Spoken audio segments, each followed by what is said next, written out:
Welcome to the Grand Prix of Dubai. I am Dawn Dawson, and this is day number 3, and we have had a massive shift in the weather conditions out here, and what a beautiful afternoon, but it has certainly changed weather-wise. Dubai, the sci-fi-esque city of iconic skyscrapers, palm-shaped islands, city-sized malls, indoor ski slopes, and palatial beach resorts. From here, we're going to launch the third and final day of racing at the Aquabike Grand Prix of Dubai, brought to you by the UIM ABP. Well, by the end of the day, we're going to have our definitive champions for the Grand Prix of Dubai, who have conquered this Gulf and heat, and won the heart of the city that has it all. We've been incredibly fortunate to once again bring Aquabike racing to Dubai, and we've been once again blessed by her unmatched splendor, architecture, and rich culture. We hope that you've had the chance to see her gold souk, where 40% of the world's gold trade happens, or that you've gazed at her otherworldly charm on top of the world's highest viewing platform at the Burj Khalifa, or even glimpsed the history in the lanes of the Bastikia Quarter.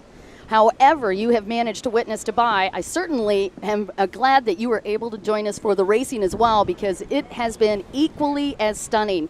I am so blessed to be here with Michael Perret, and we'll give you kind of an update not only on what happens on the water, but the fact that we've been under a little bit of delay this afternoon because we've had such a shift in weather. First off, a quick weather forecast for you. It's currently around 27 degrees, so just a smidge cooler than it was yesterday, but the big story right now is the fact that it's 27 to 32 miles per hour. Mike's over here smiling about that. And also the fact that that wind is coming directly into shore, right into our face. That's made a big difference. We were looking at, 1 meter yesterday, maybe max for chop. Right now it's clicking up to 2.5 to 3 meters. Big difference in the racing conditions. Michael, I know that you look a little excited about that. Oh, yeah. It will be a very good race. When the wave is like that, big wave, very tough, it will be a big competition because you can start last and win the moto. You can be first and go down and finish last. So you have to see this race. It will be maybe one of the best race ever. You have a very good riders, and it will be an awesome race. Now, your boat has been running very good this weekend, but I know you were concerned for your brother Jeremy. He had problems day 1 with the battery, but everything seems to be going well day number 2 and 3. Yeah. Jeremy have a trouble on the first moto, and me, I have trouble first and second moto. My boat was not very fast, and the setup for flat water was not good. But today is a big wave, and my setup is for that. So I can wait to be on the water and have a fun and big fight with my friend on the water. So let's talk about that a little bit. When you go from a flat water racing conditions and a setup on your boat, what you're looking for is a change in the way your boat handles when you go into big water. Yeah, when the water is flat, you need more power. You need to have power on the bottom. When it's choppy, you need to have a boat very smooth and turn very slowly, and maybe wait a little bit at the back. It's better for wave, and my boat is like that, so I can wait. Speaking of can't wait, we've got another great racer that we're going to be bringing to you right after this. We've got Quentin Bosch coming up. This is Michael Perret. I'll let him go get ready. Thank you, bud. Thank you. And as we are waiting for Quentin to come in, it has been a very interesting afternoon. We've had to make a lot of adjustments to the course. I'll give you the update on that as well. We have made a modification on the start. The skis are still going to be able to do a beach start. However, the runabout racing, those guys are going to be doing a running start, which is a change for them, but that gives those guys a little bit of break from those incredibly big waves that are going to be hitting us this afternoon. Also, another modification to the course is that instead of us dealing with the split section, we're literally going to be doing just one side. We're going to be going through that green track. There'll be no split section for the racers this afternoon, which will also help them out, particularly when you've got this big a surf. I'm up here right now with a gentleman that moved into the lead, not just this weekend, but in overall standings as well. Quentin Bosch, how you feeling? Yeah, I feel pretty good. I'm happy today, especially with conditions. I think this will really max out the level of the riders. The best riders will be in front for me. And, it's different. It will make a good spectacle for the spectators. And, yeah, we're racing. It is how it should be. Now, you've been racing since you were 6 years old. You've seen these type of conditions before. Have you seen it as bad as this or worse? I have seen worse. In 2007, we had a European race in Holland, and then it was like 7-8 before. This means storm. And it was bigger than this, but it's different. Here the waves are really steady. They are all a little bit the same. There the waves are from all the directions. But it will be very tricky for everybody. I mean, as I said before, it will be a hard race for everybody, and for me the best one will stand out today. I totally agree. Now, Michael Pare had talked about how the setup on the boat would shift when you have to deal with big waves. But from your perspective, how does the rider shift when you're having to deal with big surf? For me, honestly, I didn't change anything on my boat. I think my boat, you should have something on your boat, a special.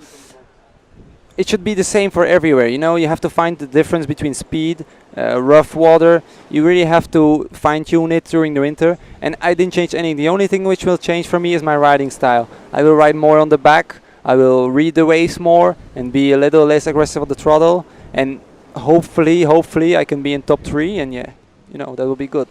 So I just have to ask this because I know you're a Yamaha guy. If you weren't racing, would you rather be out on the Kawasaki right now and playing the surf, or would you rather be out on the Yamaha and playing some surf?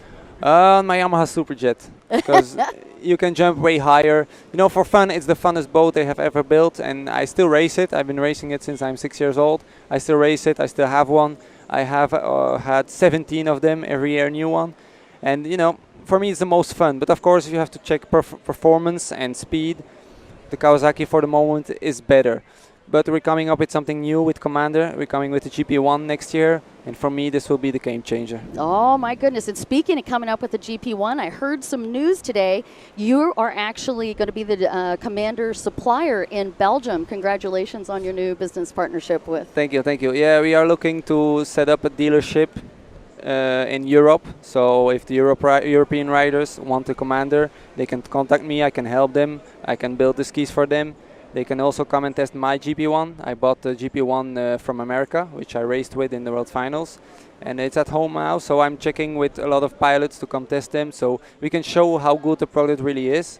And yeah, hopefully we can sell some and race with them next year. Quentin Bosch, thank you so much for your time this morning and the afternoon as well. We'll let you get back because I know you got to get ready, but good luck this afternoon. Thank you.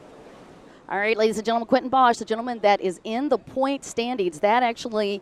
leading in the point standings. That happened this weekend. He moved into the lead, not just for the Grand Prix of Dubai, but also in the overall standings. It looks like I've got Nacho Armias as well hanging out back here. We'll catch up with him really quickly as he hobbles over. The gentleman that currently has I think the record in number of surgeries performed in 1 year to get him ready to go racing again.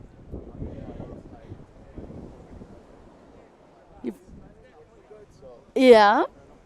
Now listen, you've been hanging out. You haven't had the chance to race this weekend. Have you had the chance to be a tourist in Dubai? Yeah, I've been in Dubai many times ago. So yeah, I really love Dubai. It's a really nice city. Yeah, I did a little bit of touring. All right, so I've just got to get it from your side. What's the best places to visit in Dubai, since we probably have 48 hours left?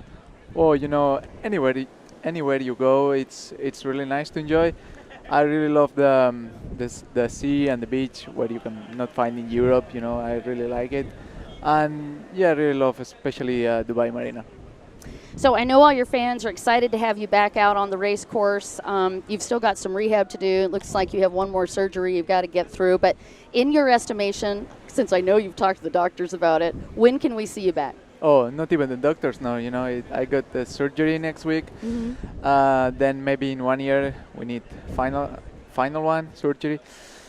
I'm pushing hard with the rehabilitation, but we need that bone to join, and then we can start training really hard. Well, I hope it is sooner versus later. Obviously, we miss you so much. One of my favorite announce calls of all time was when we coined the nickname, "It's not your time to win, it's Nacho Armias' time to win." You've had a terrific series of races out here with the UIM, and we certainly miss you. Yeah.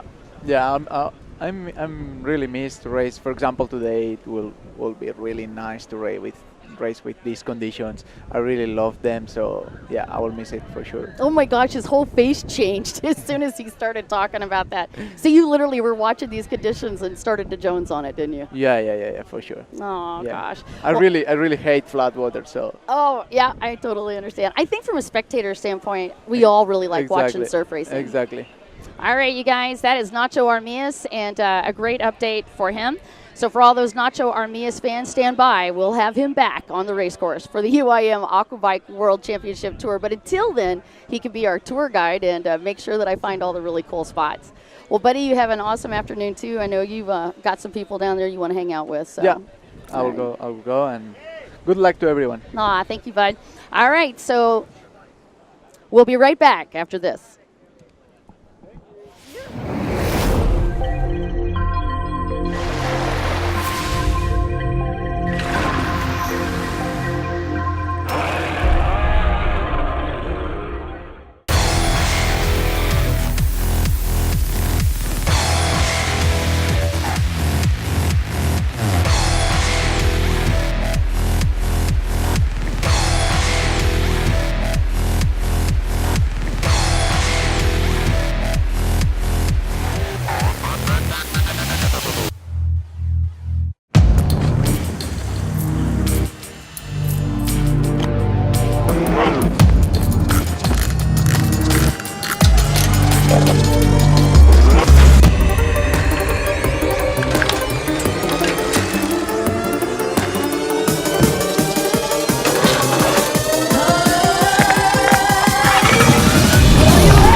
Twisted is all in my head, 'cause darling, I know you're the one for me. These voices that told me as I lay in bed, originally out, they're no good for me. I rule, I ride, all in, it's burning for you. Won't let these doubts drown out the pain for me.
Welcome back to the Grand Prix at Dubai, and you can see as the cameras get some shots for you of what we're dealing with as far as race conditions this afternoon. Vast change from what it's looked like the past couple of days with balmy, quiet seas and beautiful temperatures. And while the temperature is still amazing, the wind has certainly caused a massive change. We've got big surf that we're dealing with this afternoon and a lot of modifications made to the course in order to make it a little bit easier for the riders to work their way through. So again, the ski divisions, both of them will be doing a beach start this afternoon. But the runabout class will be doing a running start. I want to do a shout out, by the way, to the Bushel family. I think they have been listening in. I've been getting a ton of text messages, you guys. Thank you so much for doing that. I'll give you some shout out. Also to the Lamp family, who has been listening in the last couple of days. Your son, Carl Lamp Jr., a.k.a. Peanut, has had an amazing series of races. So a lot of great action. I suspect with these race conditions that you see out on the water right now, it is going to make this afternoon even more fun, particularly for the spectators. And we've had a ton of great spectators this weekend as well. So you see the yellow flag out indicating to the riders. They are going to show them this modified track. We actually had to do some quick modifications to the track this afternoon, adjusting to these big waves. One of those modifications you'll see coming up right as these ski riders get over to the right-hand side. Where we did have a split section, we have actually moved that so that they're not having to deal with splits this afternoon. It is going to be just the green buoys, the buoys that were originally the outside split. That is the area that they're going to be negotiating, and you can see what he's doing. Course Marshall's actually working him through that series of turns right now. Got a chance to catch up with some of the riders, Quentin Bosch and Stian Schvedlein, this morning, and asked them about the different areas of the course and what was more complicated and more difficult for them. And actually, as technical as the left-hand side of this course was, a lot of the riders felt that this area that you're watching right now was probably the most difficult because the waves were very unpredictable, and the way the course was designed over there, where everything is off camber, made it quite crazy. So you can see Quentin Bosch out there as well, warming up, and he is watching very carefully to see how this course is changed. So again, we've taken that split section out, and there's a great shot of our crew as we've made a ton of adjustments for you and got this race going. So again, the skis are going to line back up and do a beach start. Now, normally when you have a beach start for the ski division, what they'll do is have these guys just have one holder. But with this big surf, they might be able to give them an extra holder so that they're able to hold the skis in the right direction. Anybody that's been racing with us before can definitely appreciate big surf and trying to hold that boat steady as they get ready for a start. Let's do a little recap on what happened the last couple of weekends. Past couple of days of this weekend. Quentin Bosch and Kevin Rederer have been the two big stars to watch, with Kevin Rederer taking the win in Moto number 1 yesterday. That was in the morning when we started those motos. And then Quentin Bosch in the afternoon took the win. They flopped positions. So it's been the Bosch-Rederer show. Martin Manny has been a sensation this weekend as well. He got a 3rd place finish in the first moto and a 4th place finish in the second moto. Alberto Monti, who looked so good in practice, he actually also had the fastest qualifying time in one of the qualifiers. He is up in 4th place with 2 respectable finishes with 20 points, and he's actually tied with Michael Perret and Stian Schvedlein. So there's a 3-way tie, 4th, 5th, and 6th. And then after that, you have Jeremy Perret, who rallied hard after a DNF in Moto number 1, came back to finish 3rd in Moto number 2, and that at least gives him a shot if he could win Moto number 3 this afternoon, these final series of motos. If he could win that, that'll get him up to 41 points. Is going to be the most he's going to be able to garner. And just to give you a sense, currently Quentin Bosch, coming into this round, has 45 points. Kevin Rederer also has 45 points. So Kevin Rederer and also Quentin Bosch would have to DNF in order for Jeremy Perret to have a shot, and they are off. And you can see already that we are catching some big air for these riders.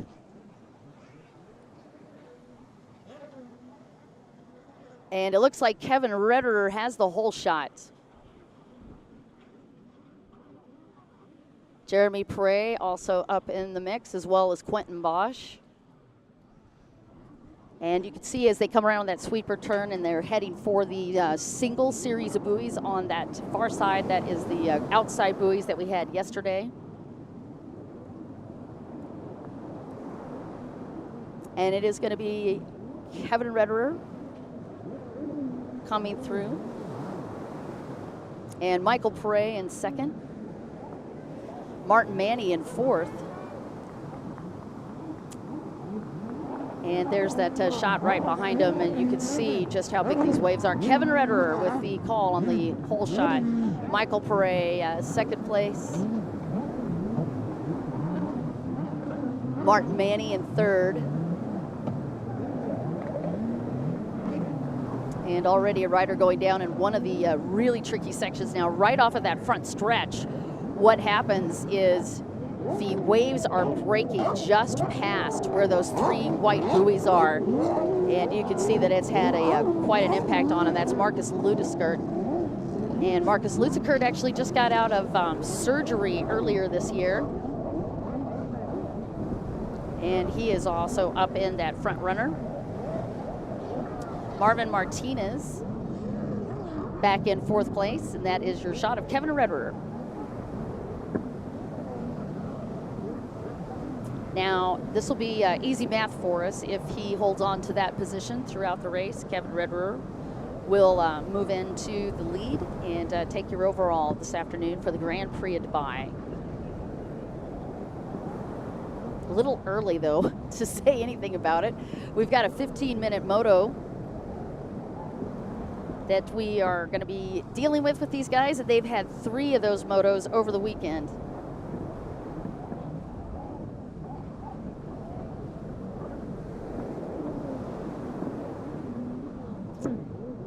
And another great shot of how they have to come off of that front stretch and then take that elbow turn.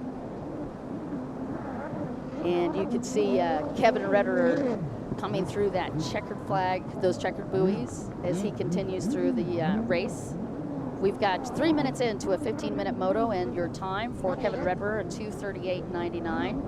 Michael Perez second with a 2:42.47. And there's your shot of Martin Manny. He's got a 2:52.41 on lap time. He's currently up at fourth. And looks like another rider. That would be Martinez, I believe, on boat number 5. That's going a little sideways. Even Martin Manny going a little sideways. That is the area that I've talked about where the waves are actually starting to break right on this triple right-hand turn. And it's off of the front stretch to make it even more exciting. And there's Jeremy Perret coming through as well. He's in 11th. The MasterCard buoy, before they have to work the series of yellow buoys on the, instead of backstretch, they've got this series of very tight turns for the yellow buoys. So just a couple of areas for them to really open the boats up.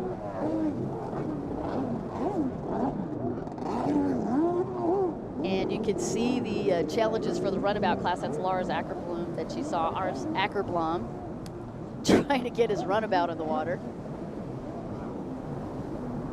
And Quentin Bosch on the hunt with Michael Perret. That is your second and third place riders. And Quentin Bosch trying to pick off Michael Perret. Michael with the line. You can see how much air these guys are pushing through here. It's crazy race conditions today, 2.5 to 3 meters. And we've got riders down all over the course.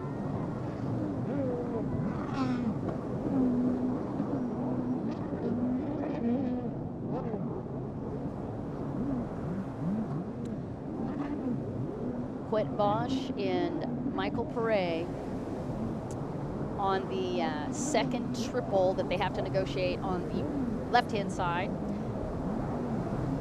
There's 2 triples, a double, and then 2 singles.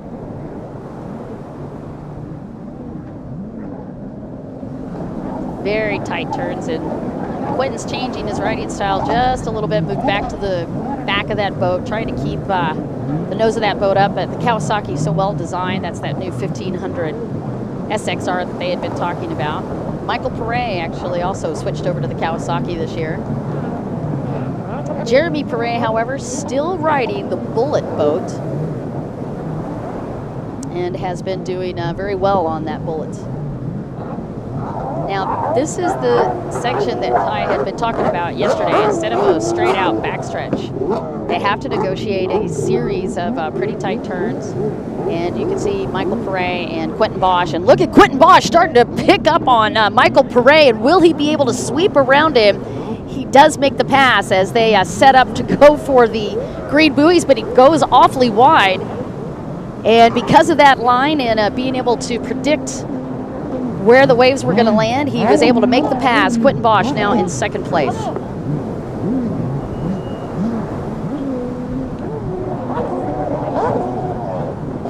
(1:39.28) fastest time on the track. That goes to Kevin Redder, who's still leading.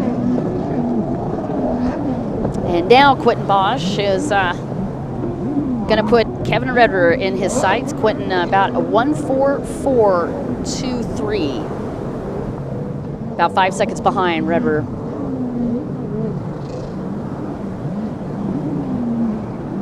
(104.5 inches long and 30 inches wide. That boat is about 552 pounds for the new Kawasaki.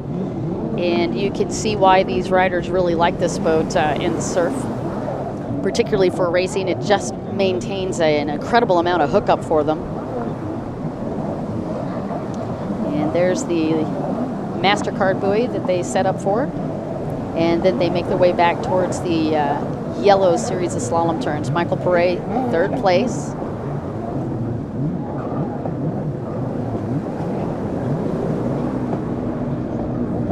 Martin Manny is in fourth. And there's your long shot of our modified course for today.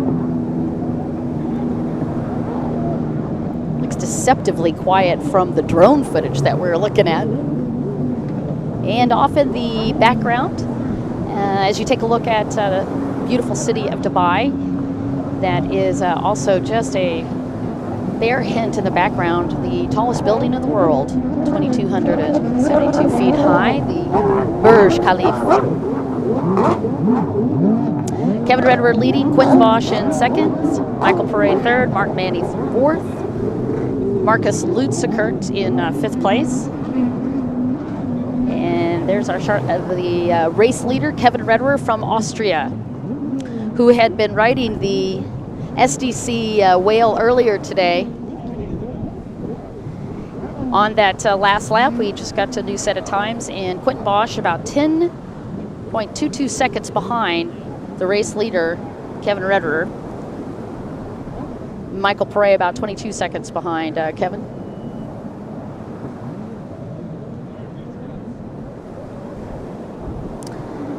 Kevin Redder from Austria.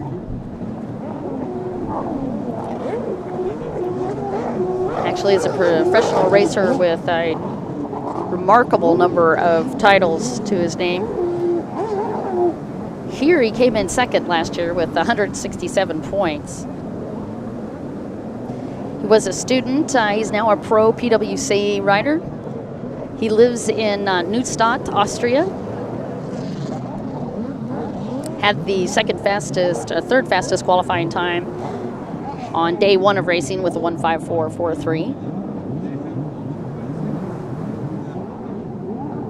The biggest setback for Kevin this year has been his finish in the Porto Cesario race. Was able to complete either moto, and that garnered him 2 goose eggs for points, unfortunately. He got a 12 and a 3 in Fiesta, and that put him on the board with 20 points. So coming into this, if he takes the win today, that would be a much-needed help for him.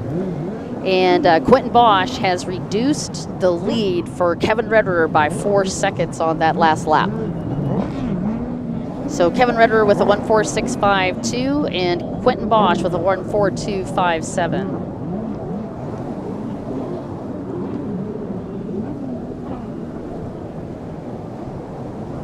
And lap traffic is also going to be a factor this afternoon.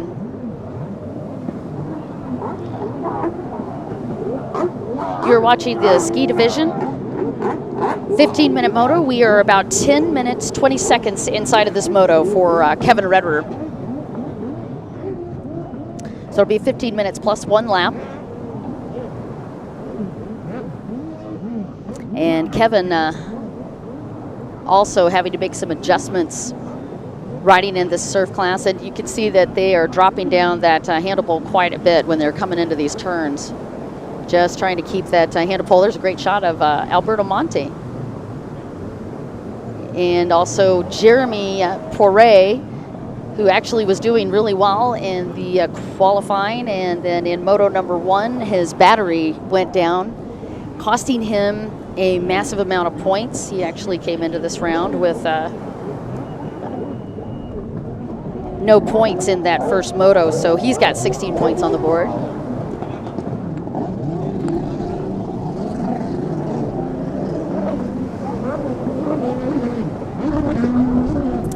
Kevin, who has been doing so well. Quentin Bosch, taking a look at the time, he's at a 2:09. He's 2 seconds now off of the pace from Kevin Redder. 1:43.72 was that last lap for Kevin, and Quentin had a 1:39.54. Quentin Bosch, by the way, had come into this final heat, had not been in the lead, but with his finishes the last couple of days and the points put on the board, he is now your current overall standings leader. He's got 111 points after yesterday's second moto, with Jeremy Poiret at 94 points and Michael Poiret with 90 points and Stian Schwettlein with 72 points. Kevin Redder down in 6th with the 65 points after yesterday's moto. And there is your long shot of Kevin Redder, 12 and a half minutes into a 15-minute moto, and he still holding on to this lead, but Quentin Bosch hunting.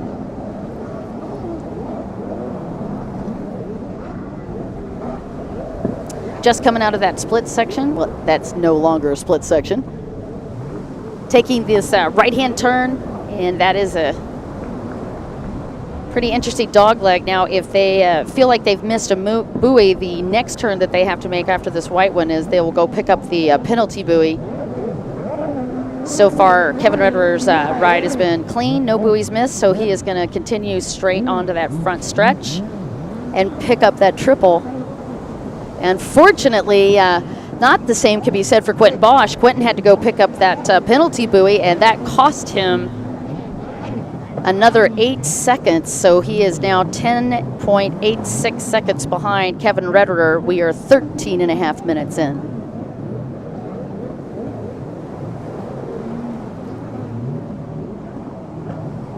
So that could have been a very costly mistake for Quentin Bosch. He had closed the gap on Kevin Redder up to 2 seconds, and unfortunately, because of the missed buoy, had to go back and pick up that penalty buoy, and that is a costly mistake for him.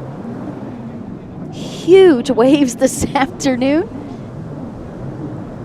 in the Gulf as we enjoy great racing for the Grand Prix of Dubai, brought to you by the ABP Aquabike World Championship Tour. This is their second to final stop. We will be right back in Sharjah in a few weeks, and ooh, Quentin's nose stabbed. Going through that tough series of turns on the yellow buoys, and Martin Manny is still up in 4th. Last lap for him was a 2:03.75. Martin Manny coming into this round, he was actually set up to be in 3rd. He's got 29 points on the board, so Bosch and Redder were tied, and Manny coming into this round had 29 points for 3rd place, so he's got a comfortable lead. If he can hold on to where he is right now, he will take 3rd overall.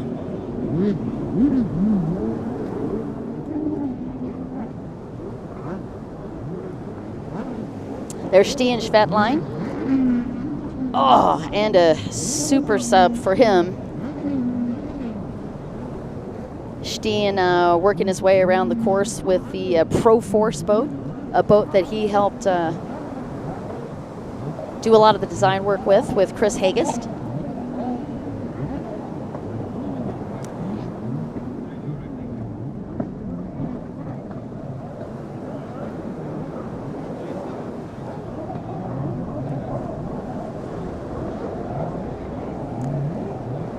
And you can see these guys having to get pretty far back on the boats, trying to hold them up. That's Kevin Rederer with 15:37 on the clock. And as he makes his way through the final lap of that 15 minutes, this should be the white flag that will be coming out next for Kevin Rederer. And Kevin on that final turn before he goes into the green buoys, which is the only thing left of that split section was the outside greens.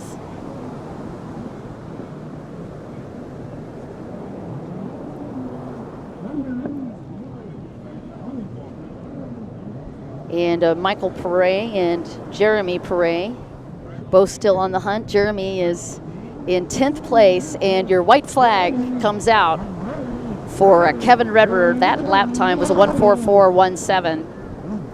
Quentin Bosch on that last lap thus far, 1:49.48. Michael Perret in third with a 1:55.17, and Martin Manny in fourth with a 2:16.82. Martin Manny on boat number 53, Michael Perret on boat number 77, and Quentin Bosch on 98. And you can see the way the tides have shifted coming right up into that tower this afternoon.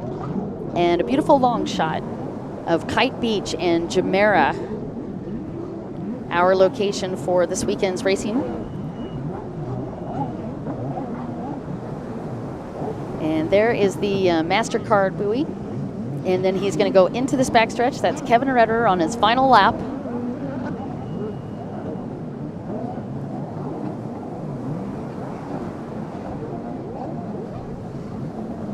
Kevin taking a quick look over just to see where Quentin Bosch is. And just working his way in between these waves, trying to find the smoothest path before he has to come back into perpendicular to them. And that has been one area of danger for them, as that first turn off of the split section. Several buoys even taken out of the split section to make it a little bit easier for these guys to negotiate.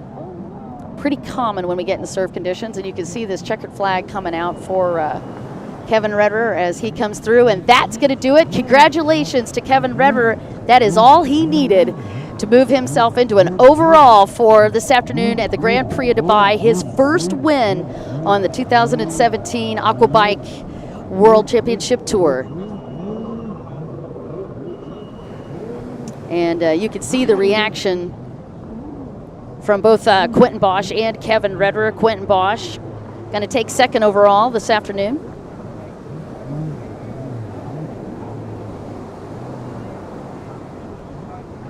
Ever the perfectionist. You can see he wasn't as happy with that. And a battle for third place, and the two riders congratulating each other, Quentin Bosch and Kevin Rederer.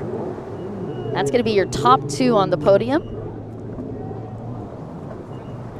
And we'll see if we can get an opportunity to catch up with them a little bit later.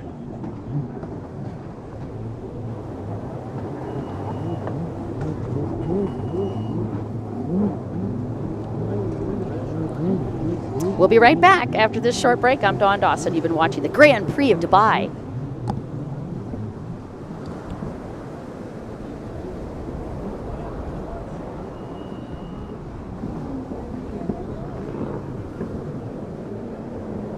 He still ended up in second. He's still in second.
And we're back from the Grand Prix of Dubai on beautiful Kite Beach right here in Jumeirah, right outside of Dubai. The last time that we were able to come out here for the ABB Aquabike World Championship was 2003. And what a thrill to be able to come back out and hang out. And speaking of thrills, I'll tell you a gentleman that is thrilled to be coming up and doing an interview, and that's Kevin Redder with his first win. He had the first moto win yesterday and then turned that around into an overall this afternoon at the Grand Prix of Dubai, which will put him at the top of the podium. And can't be more excited to get the opportunity to catch up with one of the industry's best racers in the world. And wow, what a crazy, crazy race that was. So we're getting you all hooked up. How are you doing? I'm doing good. A little walk in the park? Oh yeah, well, that was a wild park walk. Yeah, sure. Oh, too funny. All right, so as we get him properly posed for for our live camera shot. Oh my gosh, it's great to see you, Kevin. I tell you, you've had a mixed bag this year, right? So you came out of that stop in Italy, unable to garner any points. I know that you are such a fighter, you just never give up, and you came into this round determined to put some great points on the board, switched boats, and you've been doing a lot of practicing. Tell me about today. Yeah, today was amazing. You know, I was already happy, and it was a big relief to get the first win out of the way in the season, in the late season. Yeah, and today when I saw the weather forecast, yeah, my heart started beating faster, and my smile came up, and I was just all about enjoying the moments out there, cruising in the waves. Yeah, I tell you, you're another one of those guys that is, you love flat water racing. I know you like that, but when it comes to big waves, you really get crazy excited. I could tell as soon as I saw you getting ready today that you're pretty fired up about these conditions. Yes, you know, flat water racing with the new skis got a little bit more boring with, you know, less overtaking and stuff. But when we go out in these conditions, it's all about the rider, and the horsepower doesn't matter, the ski doesn't matter. It's just about, you know, pure fulfillment, and yeah, just great racing. Something magical happens to you out there too. It is definitely a shift. You just really get into the zone. Yeah, I love racing, and I love riding my ski, and if you can ride it in the most difficult situations like this one, and you know, you have to push yourself to the limit, and like probably 200 heart rate out there, but you don't feel it because you're so focused on what's in front of you and the conditions around you that you're just in the zone. Oh my gosh. Well, I'll tell you what, in the zone definitely works. Here at the Grand Prix of Dubai, this is your new champion for GP Ski 1. We'll see you a little bit later, sir, as we give you some pretty cool trinkets. Thank you. You're very welcome. We'll be back. We got some more great racing coming at you. I'll let you relax a little. Thank you. All right, coming at you next is going to be the GP women's class. And I think we have one more. We have one more rider to interview if we've got time for it. We are doing the parade lap. We are doing the parade lap for the ladies class. They're just letting them see that start. And then as soon as we get a chance to get these guys back on the line, they too will be doing a beach start. And I'm just checking to see if we have time for a quick interview with Martin Manny. And it looks like we could do a really super quick one, so I'm going to have Martin Manny come up.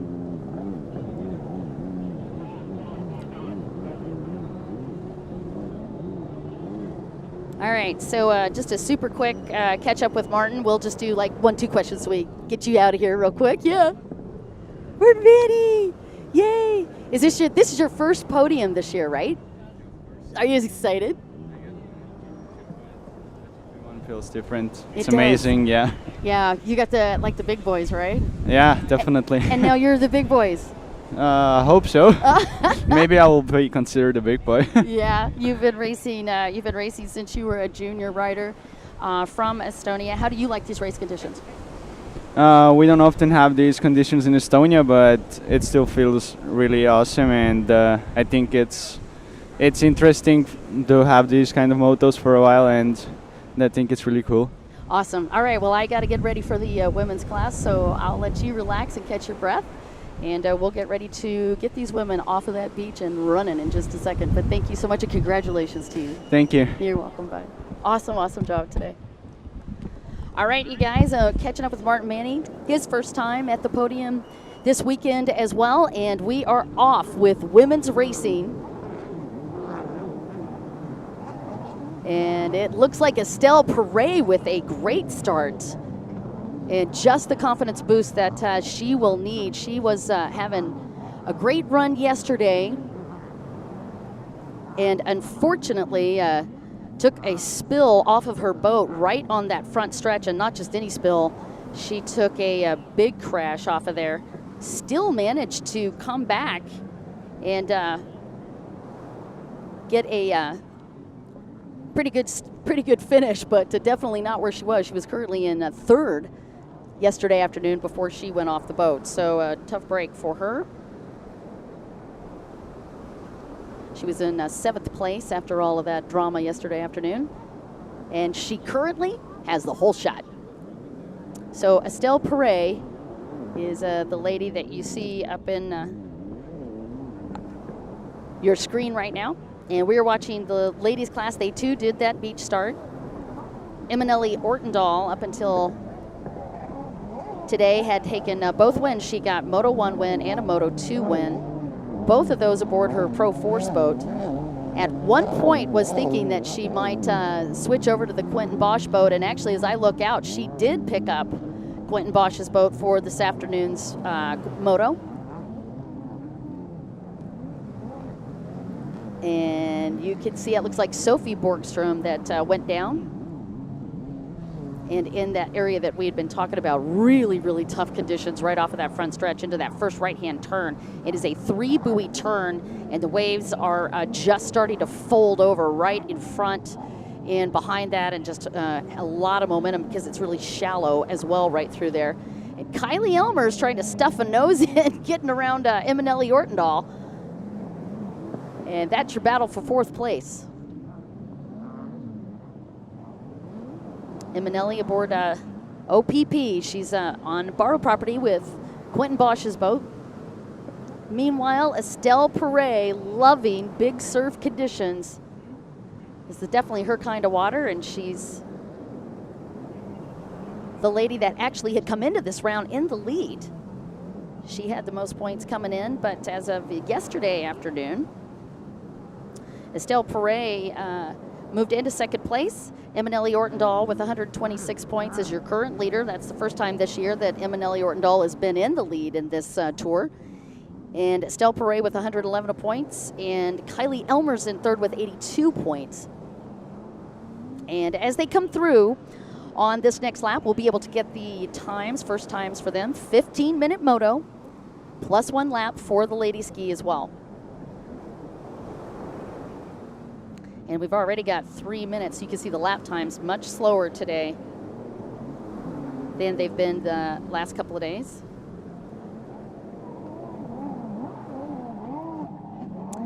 And a 3:13.11 for Estelle. And that is her lap time. And Jonna Borgstrom up in second with a 3:19.10. Eminelli Ortendahl in third, 3:20. And now Kylie Elmer's fourth, 3:22.25. Marta Sorrentino in fifth. Krista Uzars in sixth.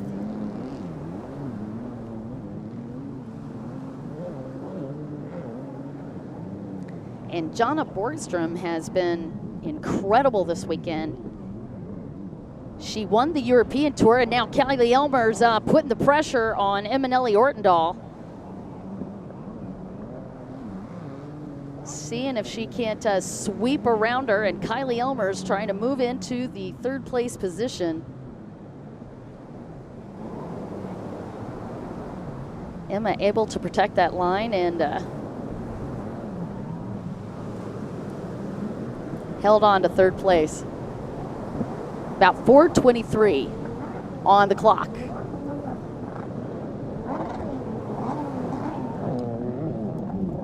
And you watching the battle still with Eminelli Ortendahl and Kylie Elmers.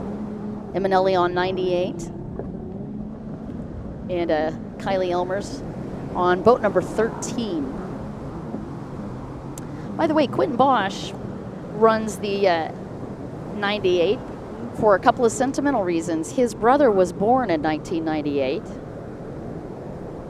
And also, when his mom raced, because Quentin Bosch is both of his parents raced, when his mom raced, she raced with the boat number 99. And his dad raced with boat number 88. So he did the 9 and the 8 to honor his mom and dad, and also his brother. So it seems like the perfect number, and that has always been Quentin Bosch's number.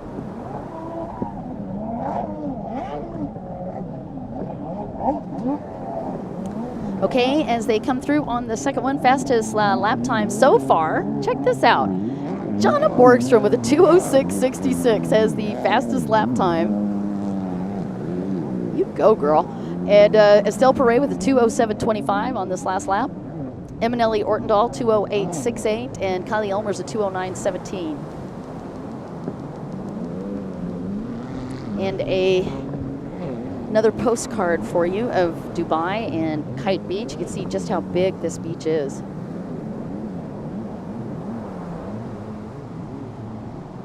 And we have had a ton of fun here. Our first venue for the ABP Aquabike World Tour back in 1995, 22 years ago. And Jonna Borgstrom is the lady that is in second place, European champion this year. And her weekend started out right. She did really well in practice, then won qualifier 1, which gave her a ton of momentum coming into yesterday's races. And when Jonna Borgstrom was done with yesterday, here is how her scores looked. She had a 4th place finish, both in Moto 1 and Moto 2. Right now she's up in 2nd.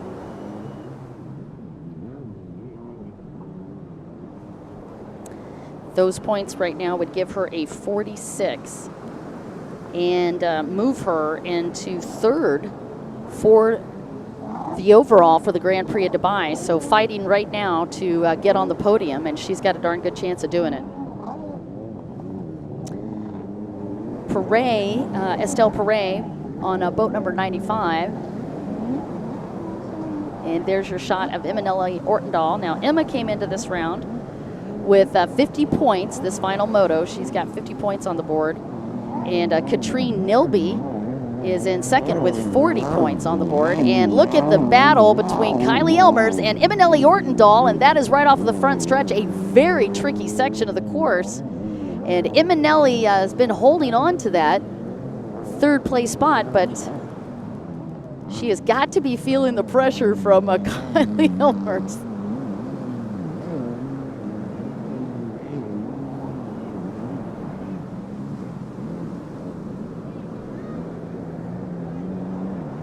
Kylie unfortunately finished yesterday with a DNF in Moto number 2, all because of a module. It was actually a fuel module that was giving her fits. And there's your shot of Jonna Borgstrom, who won the qualifier, first Q1. She took that, and then had 2 4th place finishes. So she has certainly got a great chance of getting on this podium this afternoon.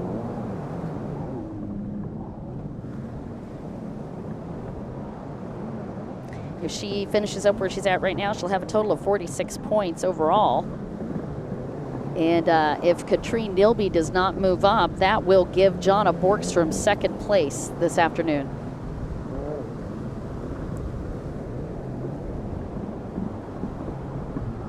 So I have a feeling the Borgstrom family is down there with some fingers crossed on the beach.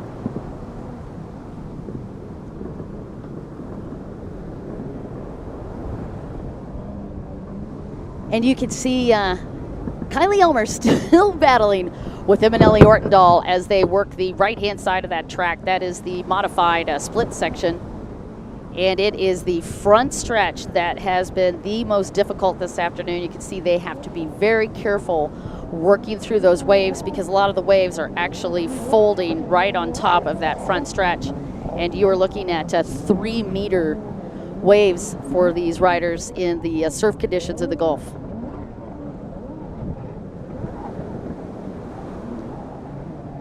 Crazy to see how much this has changed. And Emma got her hands full on that borrowed property. She's actually riding Quentin Bosch's boat, that GP1 boat of Quentin Bosch. And Krista Uzar has been moving up in 5th place, 2:02.17.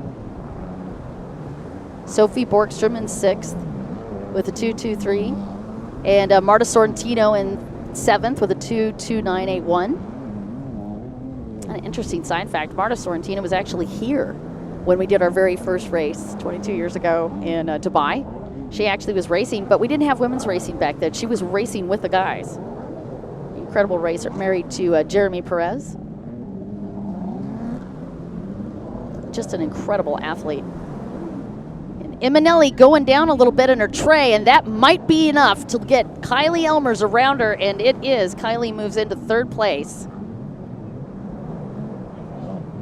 Not going to give Kylie the opportunity to get to a podium. She came into this round with only 10 points, so even with a 3rd place finish, she will not be able to go to the podium this afternoon, but certainly will help her overall in her points for this hunt at the World Championship. She is currently in 3rd in the standings, so she needs as many points as possible right now. Emanelli Ortendahl with 126, Estelle Perret with 111, and Kylie Elmers with 82 points coming into this final moto. That is for your overall World Championship standings, and those will be determined at our final race of the year in Sharjah. 4 weeks, 3 to 4 weeks away. It's 18th through the 20th of December. And there is Kylie as she comes to that front stretch, that very technical area we talked about. Very tricky this afternoon. And you can see she's treating that with a lot of respect. Move to the back of the boat, just keeping the nose of that boat up. This lady is such an incredible racer. She is one of the few women in the world. In fact, she might be one of maybe less than a handful of women that works on their own boat. She is a great mechanic. She works on a lot of other riders' boats as well. She's also been an incredible innovator of skis. She helped design the ski that she's riding right now. The SDC Whale is what that is called. And that's not all that she designed. She used to be a runabout racer. In fact, that's how a lot of people know her, is racing runabout. She's got a ton of world titles. Some world titles from the U.S. She has some titles from USA. She's got some titles from the King's Cup, as well as from her country, New Zealand. She lives in Australia now. She's also races in Australia, and some of those titles she has garnered both in the women and men's division in runabout class. She switched over to stand-up a couple of years ago, but still does a lot of modifications on the runabout boats. One of the innovations that she did was actually that drop seat. She was one of the first people that designed that seat. And there's Jonna Borgstrom, young lady from Sweden. And man, she was so stoked. She's been training, and I bet Christian Canyard is probably watching right now. She's actually been training with Christian Canyard in some very rough water to help her get ready for these final 2 rounds. And it has made a difference. And check this out, Krista Uzar from out of nowhere. She was back in 5th, just swept right by Kylie Elmers and has moved into 3rd.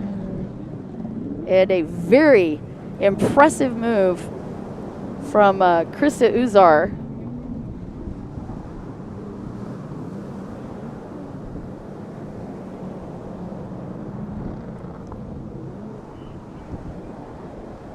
So Krista, who had been running in a 2:14 was her last, 2.1408 was her last time. And now Krista is putting the pressure on Jonna Borgstrom. This young lady from Latvia. And she had a great day yesterday as well. She finished in 3rd in the 2nd moto and in 5th place in the 1st moto. And right now she's on the hunt for a 2nd place. And you are watching her set that up on the left-hand side of the track in that triple turn, which is their first big turn right after the front stretch. Krista Uzar on boat number 95. She rides for Team Latvia Jet Ski Racing. She's 24 years old. She's a business and finance student. She debuted in racing in 2010. And in 2015, she was second in the Latvian Championship. 2010 to 2014, she was a podium finisher in Latvia. And she's a multiple Baltic champion as well. And she has been a very consistent finisher this weekend, and you can see that she really likes this big serve. Clearly has been practicing in this as well. And you're watching both her and Jonna Borgstrom in that section that is the replacement, if you will, for the back stretch. So instead of a back stretch, they have yet another slalom. So it's like slalom, slalom, really ugly front stretch.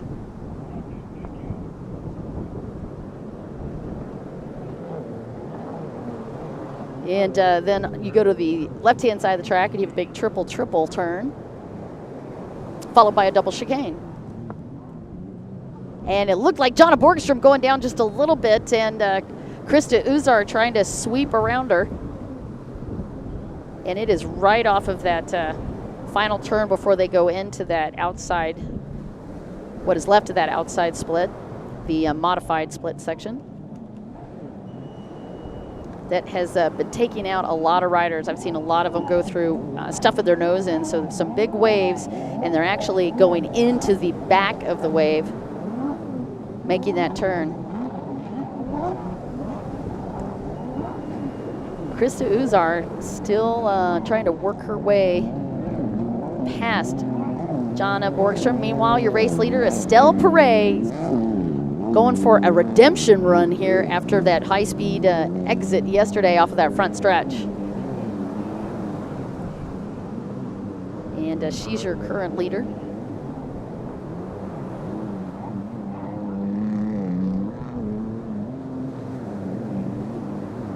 And white flag is out for Estelle Perret. It's going to be our final lap.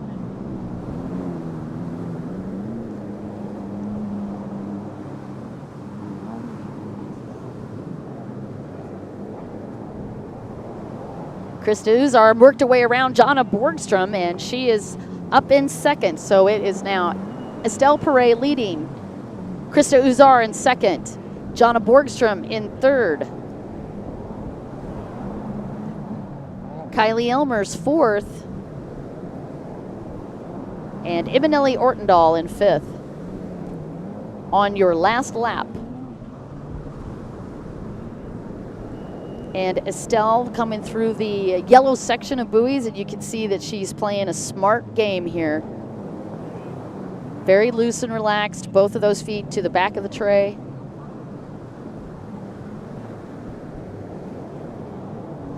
And you can see why she's moved to the back. You just saw that nose skim right through. Estelle was fourth last year in the championship. She had 86 points. She's a two-time French titleist in 2012 and 2013. And in 2014, she was second in the UIM in the championship. And as she comes through, she has got two more buoys to go. And she is going to take the win. And congratulations to Estelle Perret as she takes this third moto win. That has got to be a huge, huge boost for her. And it is Krista Uzar in second. Yeah, she got around Jonna Borgstrom over a half a lap ago. Great job for her. It's going to be Jonna in third and Kylie Elmers in fourth.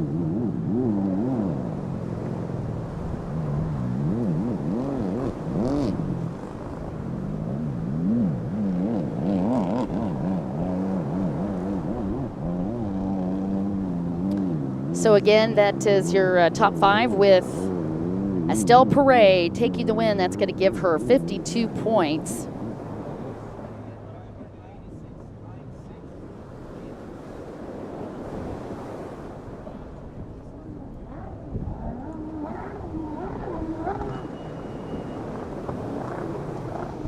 That will not be enough to get her around That will not be enough to get her around Eminelli Ortendahl, but it will get her up on the podium. We'll be back with those finishes right after this break.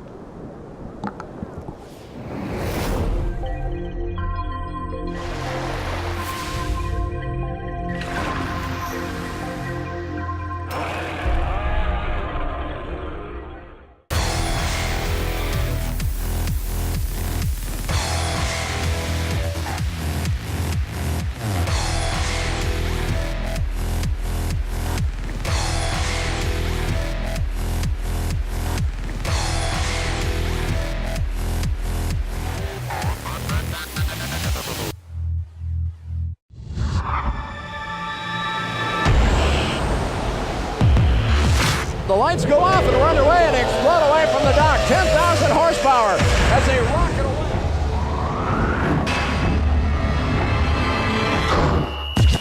Thousands of horsepower unleashed on the circuit. The juggernauts are off. Routine's underway. Oh, beautiful.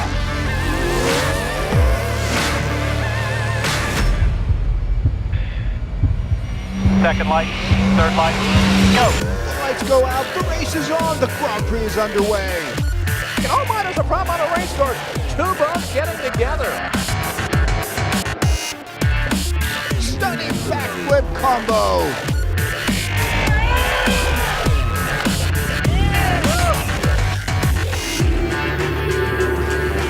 They all have only one objective, to become world champion.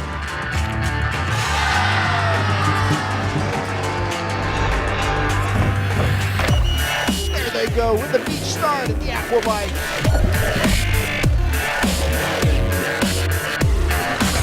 Oh, he's gone over. Oh, what a shame. Inside out, upside down, and really it's a head-to-head.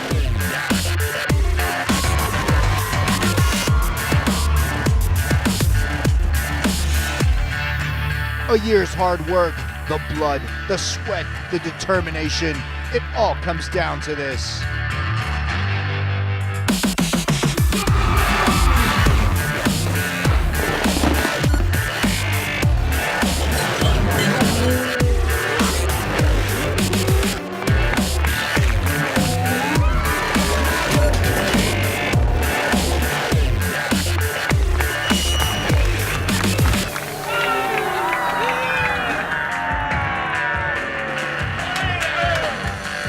No rivals, H2O Racing. And I'm back to the Grand Prix of Dubai, and I want to welcome you back there as well. We really appreciate you guys watching us on the live stream this afternoon, and the action has been spectacular to include what we just saw on the water today. After that high-speed exit that she had to deal with yesterday afternoon, still charged through, ended up with the 7th. She came back today with even bigger waves and managed to turn that into a massive win. Estelle Perret, tell me your feelings right now. I feel so happy. Yesterday was not a very good day for me. So today I'm very happy to win in those conditions with my ski, because everybody knows that it's more difficult in those conditions, but I think the circuit just to have fun, and I do that today, I win. So I'm very happy. Oh my gosh, girl, describe what it was like out there. Those were huge waves. It was very fun. Of course, before the start I was a little afraid about this, because I see the men on those conditions, and I said, wow, it's very amazing, but inside I had very fun, and it was good. Well, it was certainly very fun watching you. She took off immediately. I think you could tell right out of the start that you were going to like this run. She nailed the whole shot, took it all the way to the finish. Congratulations. Thank you. I do believe that's going to be enough to move you up to the podium. Unofficially, we're still looking, but it looks like unofficial. We might have Eminelli Ortendahl with the win, you in possibly in somewhere in second or third. We'll see. We'll see. Krista Uzar is going to be in that mix. Katrine Nilby as well. We'll double check, but you certainly did everything that you needed to do to make way for that podium. We'll find out more when we do the award ceremony. We will be broadcasting that live, so I'll leave that as a secret until we find out where Katrine finished. Thank you. You're welcome. If Fredo, Pavatech, and Violet look this live, I want to say very thank you for them, because I really like my ski and my season now. Oh, awesome So job. thank you. Awesome job.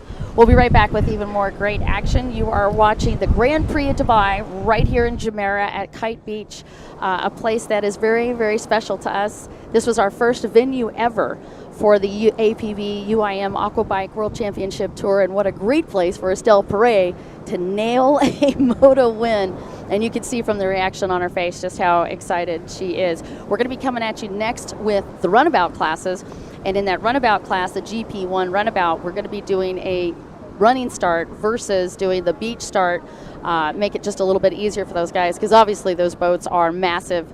And that will be the other big change that we're dealing with this afternoon. I'm Dawn Dawson, and it is so cool to have you watching this. And as this entire weekend has indicated, this too is turning into a pretty crazy day and a lot of unexpected results. Estelle Perret, who had come into this round actually in the lead, lost it yesterday after those two top finishes from Eminelli Ortendal. She took the win in Moto 1 and in Moto 2, and it has to feel really good for her to be able to take this win in Moto number 3. Eminelli also with a big rally and a big charge, and you can see the shots right now as we are getting the runabouts ready and about to put these guys in the water. And this too is a very hotly contested championship.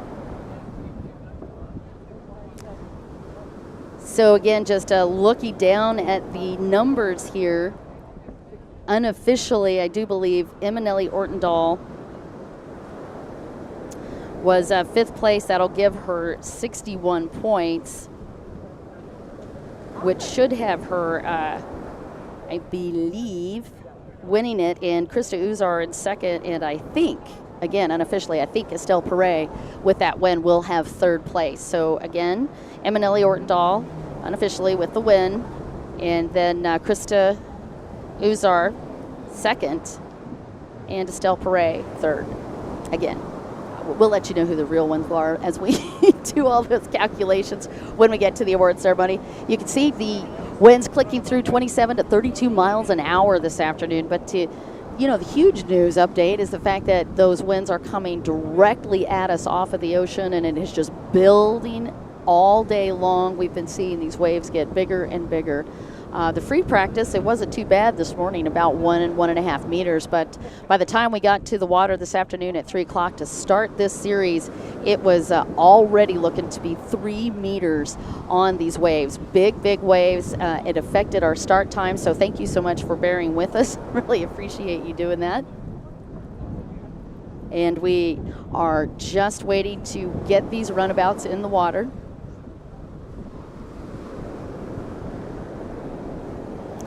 And while we've been talking about water, did you know that Dubai has actually no natural rivers? It's kind of an interesting fact for them. They do have a natural inlet. It's called Dubai Creek.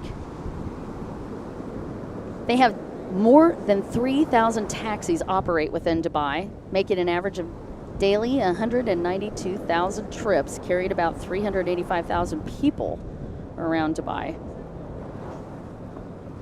7 of the world's tallest hotels are located in Dubai as well. There's another shot of some of our racers, and one of the runabout racers getting ready to go in the water, and that is Frederick Brandau from Germany, boat number 66 that you were just watching. And you can see just how gnarly these conditions are out here. Got the course marshals chilling. Great footage brought to us, by the way, by our camera crew. They've been working so hard. Special thanks to the Dubai International Marine Club for being our gracious host this weekend. We really appreciate everything that you have done for us and all of the hard work and logistics that you have helped us out with this weekend. It is so very much appreciated. And of course to all of our die-hard Aquabike fans for coming out and joining us this afternoon. And the sun is starting to move its way westward.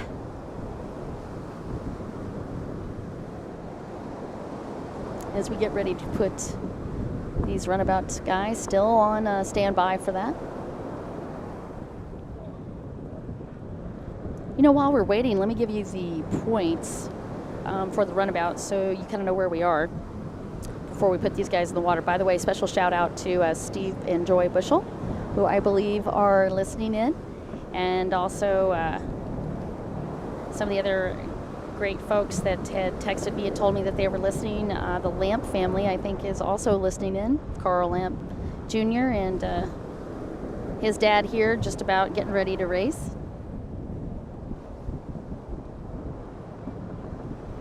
We're looking at a high today at 26 degrees Celsius. 42% humidity. It's a big humidity.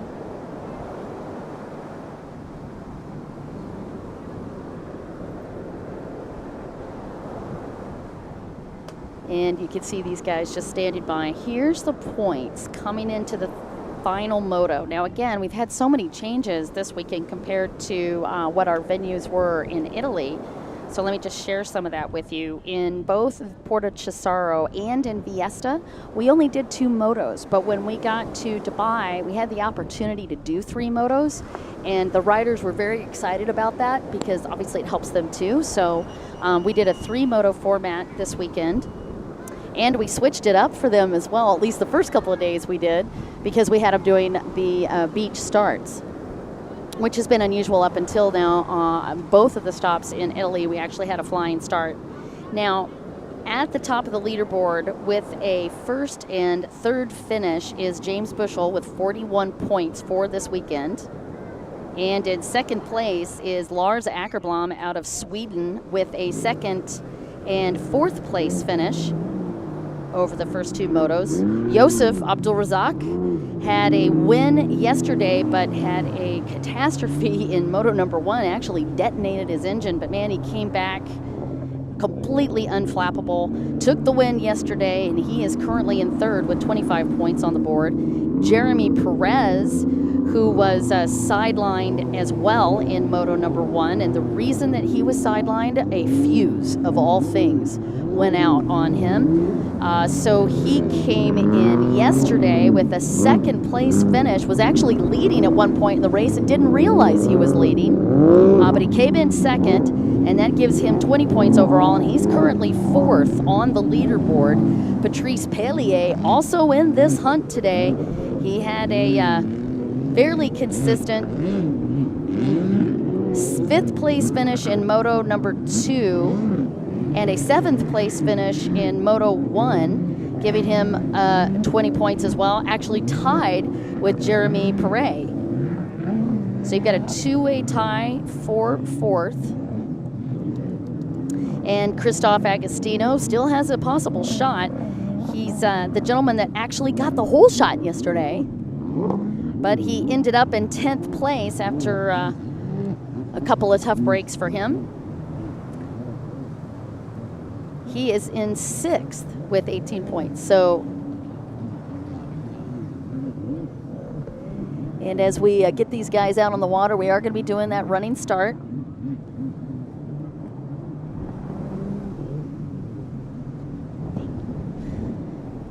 And we're just getting our timers recalculated as we get ready to go. And that is Frederick Brandau. Frederick from Germany. Had a bit of a tough break this weekend.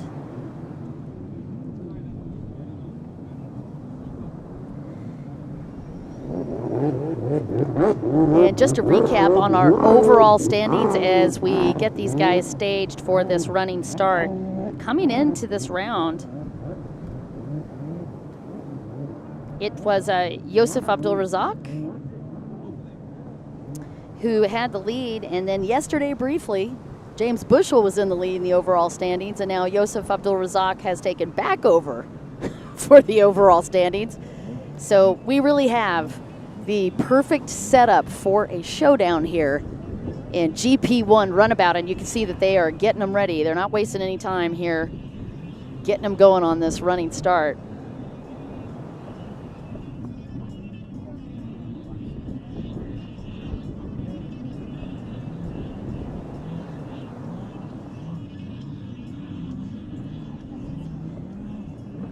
Now on the running start, what we've done is we've actually reverted to our original lineup. So that's the top, they break them up in groups, just so you know, based on how they finished the day before.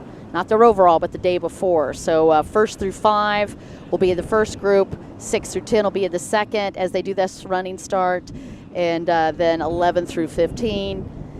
And then the 16 on will be in that fourth grouping. So they're going to break them up into groups on the running start. And right now what they're doing is just showing them this modified track. This is the first time that they've had a chance to see the modified track on their boat. So all of the riders were allowed this first lap. And that's what you're watching right now. So you can see the course marshal right in front of them just holding it back. And even the course marshal's popping air up there.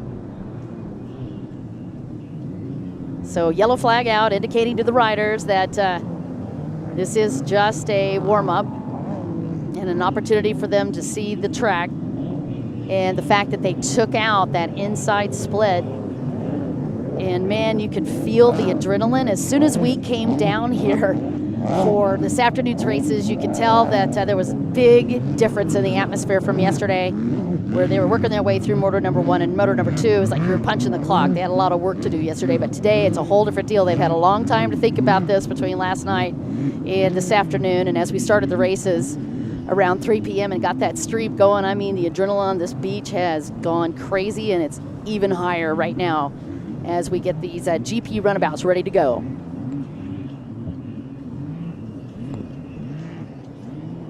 Great long shot from our drone footage.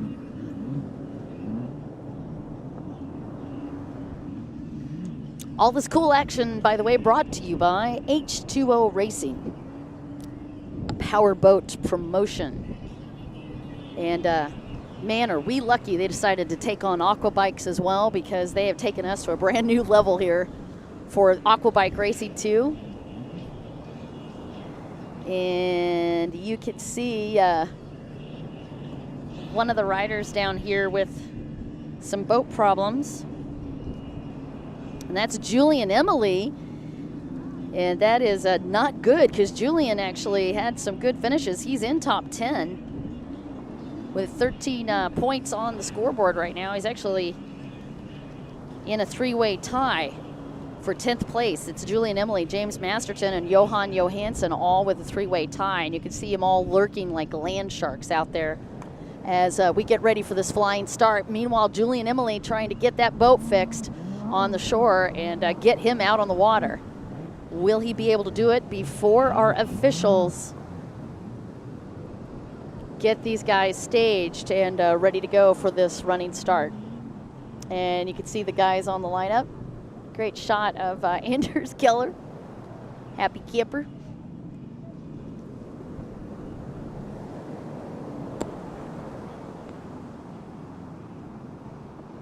So again, for the Grand Prix of Dubai, 41 points. James Bushell is currently in the lead. Lars Ackerblom from Sweden with 33 points in second, and Josef Abdulrazak, the current points leader overall, is in third for the Grand Prix of Dubai, and this is your third and final moto who is going to be for all the marbles. And a great shot here of some kite surfing, one of the things that Kite Beach is very famous for. Get it? Kite Beach, kite surfing. I'm sorry, I just couldn't resist that. Don't go away, we've still got freestyle coming at you right after this. So still quite a bit on the plate, and I've got an extra surprise for you. We're actually going to live stream the award ceremony this afternoon as well. So that'll be right after the completion of our freestyle. We'll be getting staged, and they are off for this running start. They've got them in the move.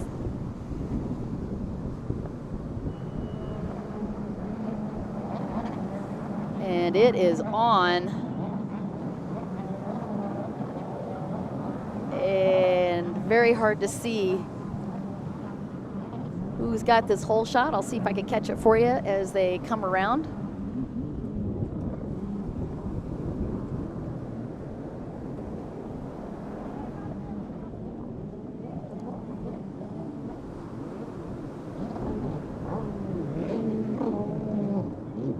Wow. No. And it's Jeremy Perez with the whole shot.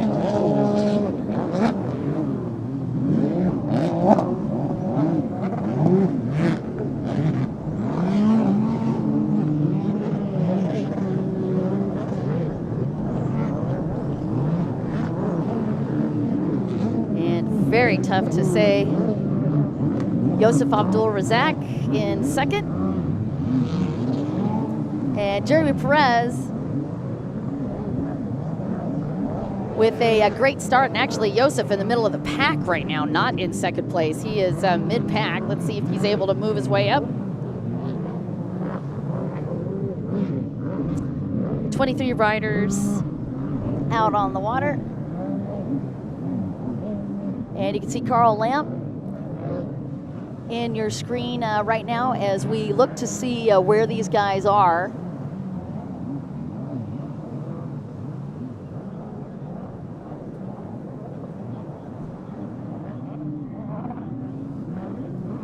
And Benalia having to come in, Lorenzo Benalia on boat number 4. Lorenzo actually had a great finish yesterday, ended up in 7th overall. Yosef Abdul-Razak has come through that grip of people, and it is still Jeremy Perez leading, and it is Yosef Abdul-Razak in second.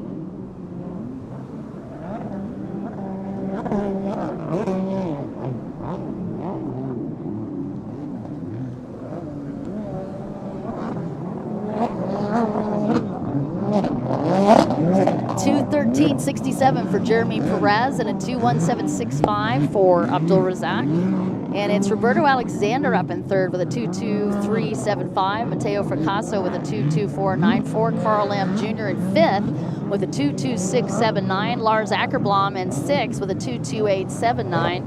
Johan Johansson with a 2:31.93 on the 7th place spot, and Christoph Agostino with a 2:39.09. Jan Jensen in 9th with a 2:41.30, and Brandau in 10th with a 2:43, and Bushel back in 16th with a horrible break on the start.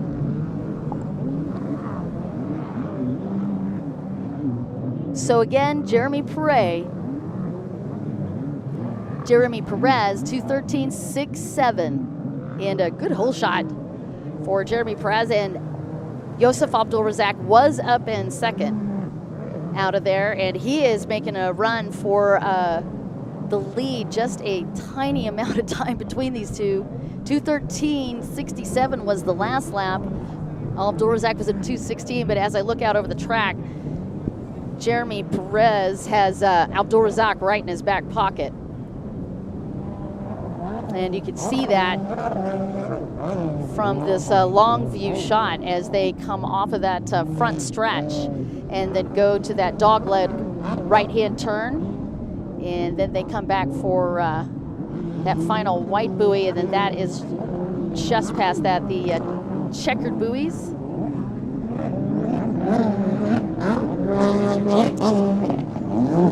Roberto Alexander with a great run. Carl Lambs moved up into third place, the 1:42.64.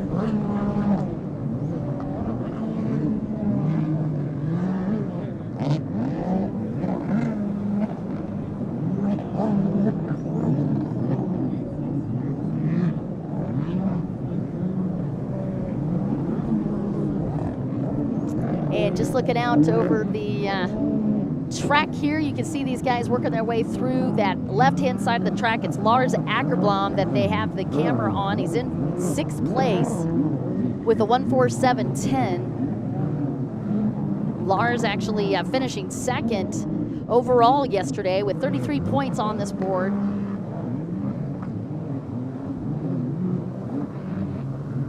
Has a great shot at this podium finish, and Jeremy Perez with that 4th place is also looking pretty here. So with the 20 points, that'll give him 45 points overall for Jeremy Perez.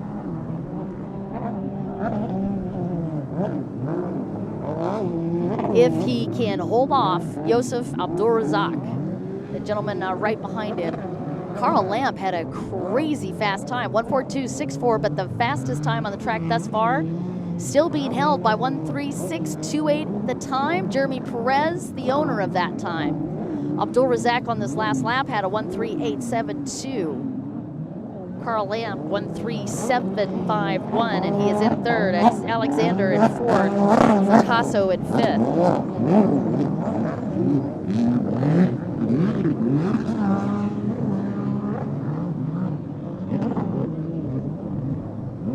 And boat number 54 of Carl Lamp Jr.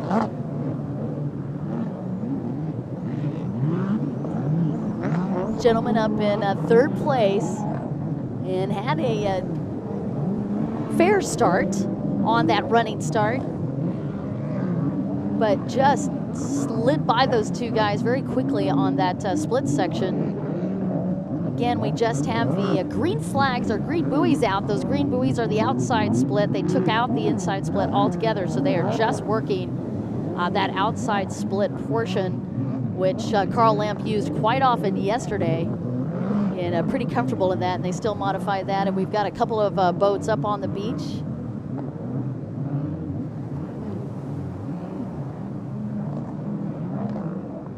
Not sure if Julian Emily was able to get out. He did. He's currently in 13th with a 151.56. So Julian Emily now in the hunt as well. And looking down, you can see Carl Lamp Jr., your third place rider, working his way through. That's your leader, 86, Jeremy Perez.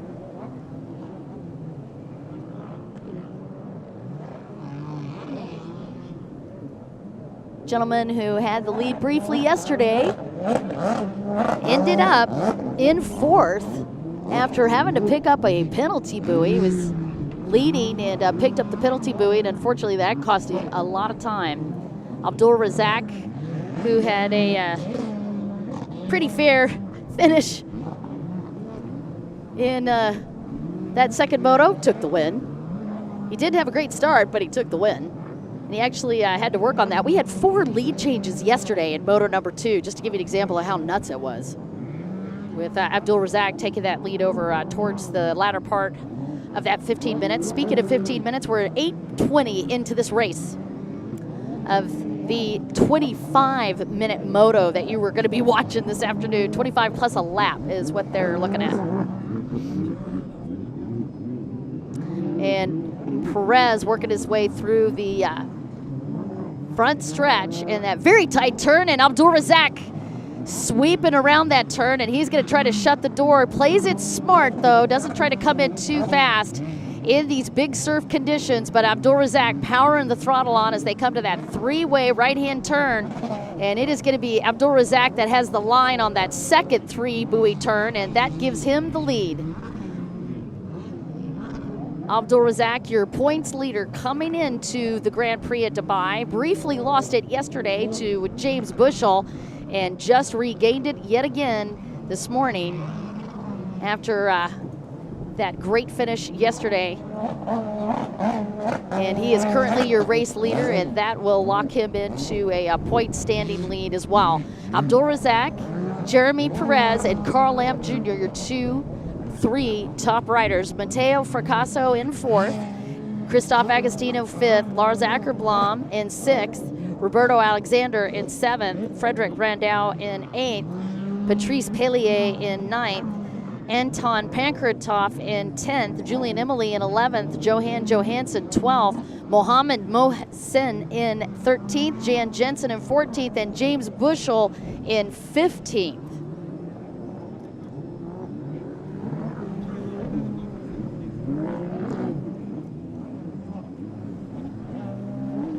And you can see the light conditions not optimal for those riders this afternoon. There's your shot of Ackerblom, who is up in 6th place. Gentleman that had the 2nd place finish. He ended up with 2nd in the first moto and a 4th in the 4th moto, and it is boat number 30 that you're watching right now up in 6th place, and he's trying to get around some riders and see if he can lock down that podium that he had worked so hard to get. Had come into this 3rd moto in 2nd.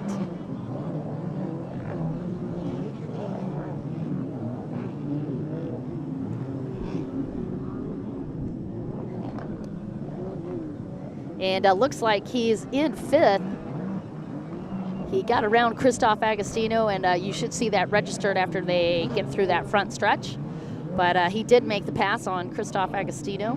Meanwhile, Abdulrazak leading.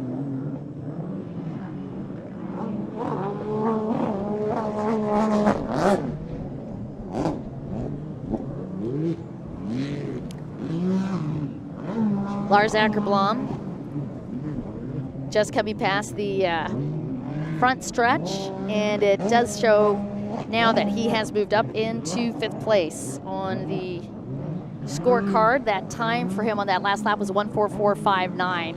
The current lap time for Abdulrazak is a 1:30.32, and Jeremy Perez second with a 1:36.72.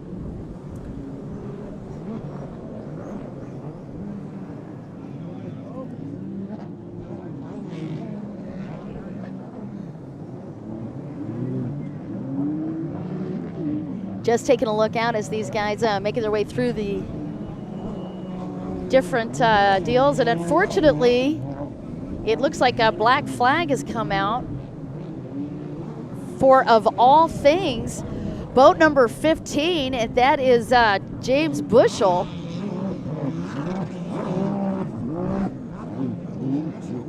Wow, black flag for James Bushell. I don't believe I've ever seen that before for the gentleman from Great Britain. So not sure what the call is for that, but had a black flag for James Bushell.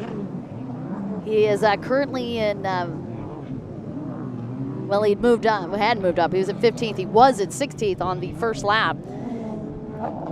Tough break for him. That's Carl Lamp Jr. you're watching, and Carl Lamp in 3rd with a 1:50.49. So Abdulrazak still leading, 1:31.36 his current lap time. Jeremy Perez with a 1:35.16 on his lap time, and that is on our current lap. And Carl Lamp Jr. 1:50.49. Mateo Fracasso in 4th for a 1:38.01. And a cool overhead drone shot of the race site and this racetrack, which is reduncularly crazy. And there's Ackerblom, the gentleman running in 5th. And we have 13 and a half minutes on the clock. So again, puzzled about that black flag with James Bushell. Now, James actually tried to come in, but these waves are so rough. Had he stayed where he was, he would have rolled the boat over. But he did actually come in and pause where the black flag was, but not sure what the...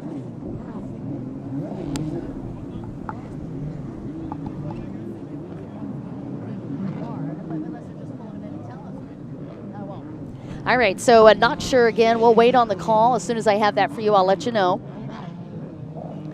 Abdulrazak, 1:38.67, still leading. Jeremy Perez, second, 1:38.58, and Carl Lamp, a 1:37.80. And yeah, just looked up and I could see it. They're actually pulling James Bushell off the track. That black flag indicating that he's done. I'll find out what the infraction was and let you know. So a huge disappointment for a gentleman that really needed the points. And what a heartbreaker for Great Britain's biggest hopeful.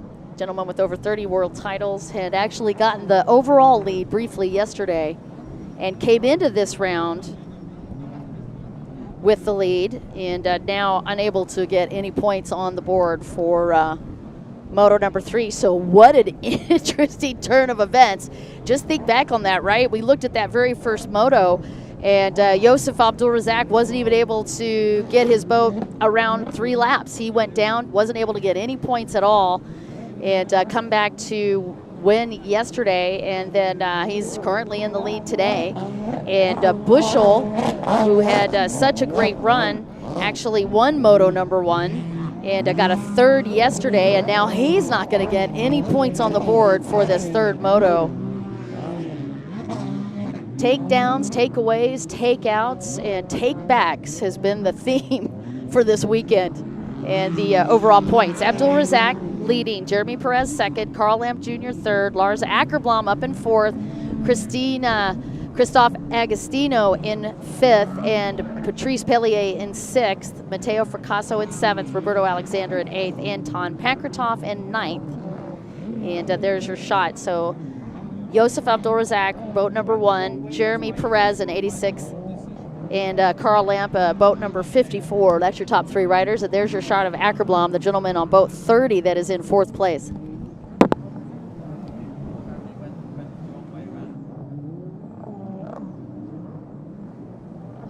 Yep, still not sure what that call was for James Bushell. So I'll have to let you know post-race once we get the official call on that. But regardless of what it is, it's irrelevant at this level because he's unable to get any points on the board. And Josef Abdulrazak, the gentleman on your screen, is your current leader. And with that finish, you'll have 50 points overall, and that will that'll actually give him the overall today. So barring any unforeseen craziness, and man, I tell you, after this weekend, I'm not saying anything about it. We've got 16 minutes in, so we still got 25 minutes total on this moto, and plus a lap. So a little less than 10 minutes to go for Josef Abdulrazak. What a year for this guy. Unbelievable. Came into this round with the points lead. He had a 1-2 finish at Porto Cesario and a 0-1 finish in Vieste, Italy. Came into this leading with a 20-point cushion before it all went nuts on day 1 of the racing. He's your defending world champion in this class. In 2015, he was also the world champion. 2013, he won, plus he had the King's Cup title as well. He has USA 7 world titles in the US, 3 of those in Pro 800, 3 in Pro Lights, and 1 sport title. Now, here's an interesting side note. He has been racing stand-up as well this year. Not in the UIM Aquabike Tour, though, but probably using that for some training, and didn't even know that Yusuf actually raced stand-up class, but apparently he does. Kind of a cool thing. Zane Finance, one of his top sponsors, and that's the gentleman that you are watching on the leaderboard. And Perez, Jeremy Perez, with a 1:37.80 on this time on the lap that you're watching, in second place. Jeremy Perez in 2016 came in at 4th, which is interesting because he was in 4th coming into this final, second to final round. He was in 4th place, or you're on your overalls. In 2015, he was a European champion and runner-up to that title in 2014. And really was set up to have a spectacular start of this race, or this tour in Porto Cesario. He had a 4th place finish in that first moto, but in the second moto, he's right on the pole and rocking it for a hole shot. It sucked up a plastic bag, took him completely out of it, was unable to garner any points at all in that second moto in Porto Cesario. And if that wasn't enough to add insult to injury, he got a pretty nasty cut in the trailer in Porto Cesario and had to race with a pretty bad leg wound. Even despite that, he had a second place finish in his second moto in Viesta. So again, coming into this round in 4th place, and he is still in second out on the track. Again, watching Josef Abdulrazak, your current leader. His fastest track time was a 1:30.32. James Bushell, by the way, the gentleman that had to retire from this third moto, actually still holds the fastest track time for the weekend with a 1:24. Carl Lamp Jr. in third with a 1:43.98 current lap time. Lars Ackerblom 4th with a 1:38.31 lap time. And Jeremy Perez, by the way, is boat number 86 if you're looking for him on the track. Carl Lamp Jr. with is 54. That is his race number. And Lars Ackerblom with race number 30. And we've got the leaderboard posted for you so you can see your top 10. Julie and Emily, after a very scary brief time on the beach while the other riders were lining up, Julie and Emily was still on the beach, and he was able to work his way up to 10th place. He needs that as well. He actually was in 10th after yesterday's finishes, had some good finishes yesterday. He's in a pretty big tie right now. Came in 10th yesterday, and that is a three-way tie for 10th between him and Andreas Wisniewski, the Poland rider, and also James Masterton from Australia. James had a great finish in the first moto.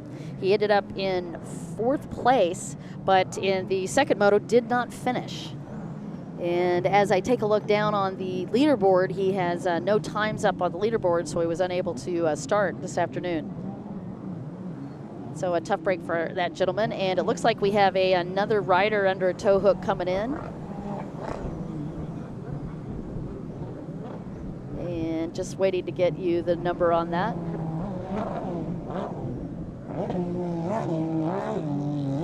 It is boat number 44. That is unfortunately Anton Pankratoff, who has got the tow hook.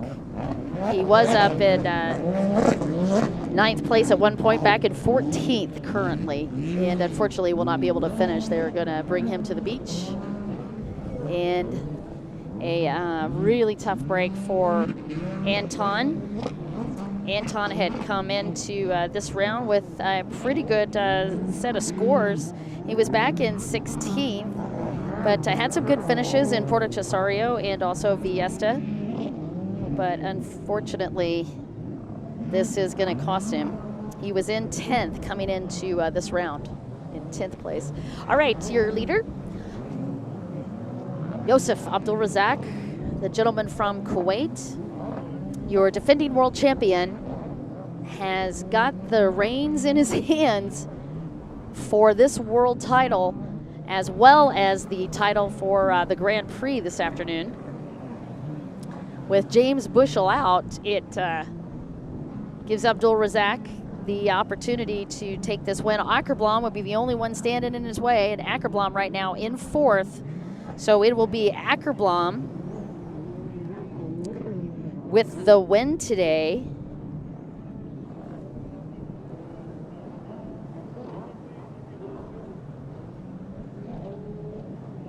Well, let me just double check.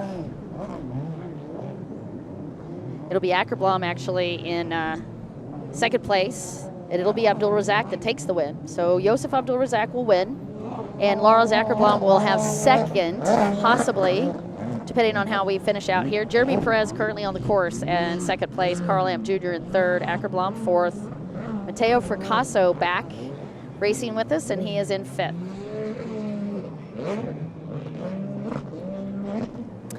Carl Lamp Jr. with 16 points coming into this round was in 8th place, and it's a two-way tie between himself and Lorenzo Benalia, but Lorenzo retired early from the field. Back in 17th at the moment. He is actually back out, but in 17th.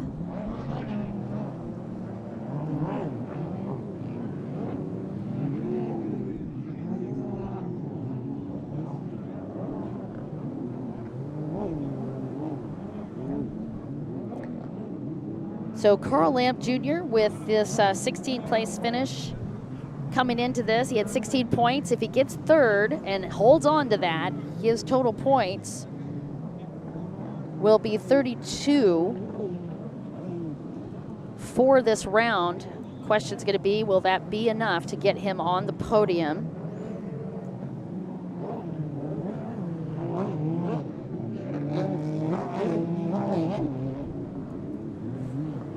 Jeremy Perez coming into this in 4th place with 20 points.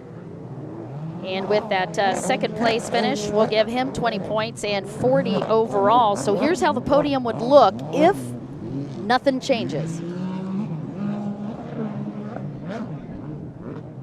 I said if, right? Just double check it.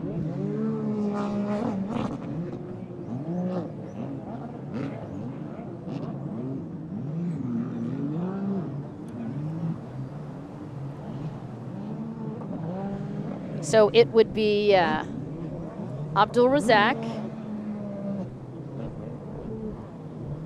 with your overall, Ackerblom and Jeremy Perez for your podium.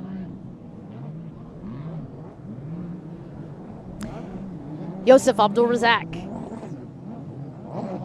on boat number 1 from Kuwait with 26 minutes on the clock, and white flag is just about to come out for Yosef Abdul Razak. 1:30.32, the fastest lap time this afternoon in 3-meter waves. Unbelievable race conditions for these guys. And you can see him as he comes through that second part of this left-hand side of the track. They have a triple right-hand turn and then a triple left-hand turn. It's been a really technical section of the track all weekend long. And Yosef Abdul Razak has been flawless. Jeremy Perez, who had got the whole shot right out of the gate off of that running start, in second place, and he also is really doing awesome out here. Carl Lamb Jr., I'm sure all the Kiwis are pretty thrilled, is up in third place. Lars Ackerblom in fourth from Sweden. Matteo Fracasso from Italy in fifth. Patrice Pellier from France in sixth. And again, white flag is out for your GP runabout class.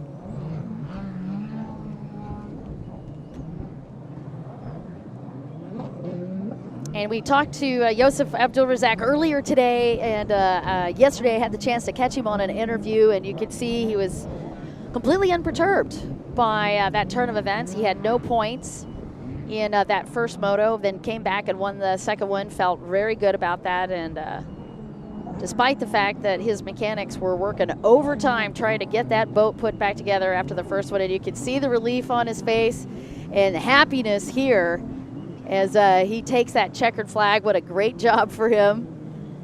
And hopefully we'll get a chance to have him over and get an interview with Yosef Abdul Razak. Wow.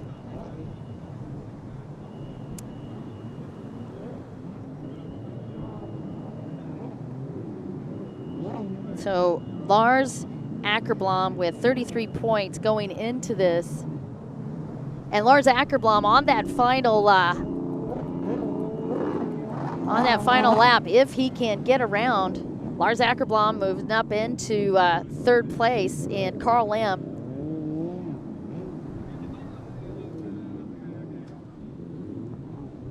dropping back in position. So it is going to be Abdul Razak in the lead and taking the win. Jeremy Perez in second, Lars Ackerblom in third, Matteo Fracasso in fourth, Christoph Agostino finishing up. Well, hold on, I'll wait for you here. We've got a couple other riders coming through. I don't want to prematurely say anything here. Waits for it.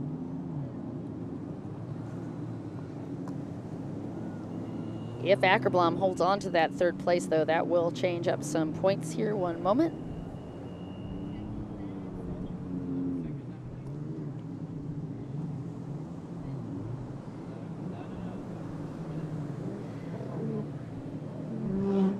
So Ackerblom with that second place will give him the overall today, and it will give Abdul Razak second. And Jeremy Perez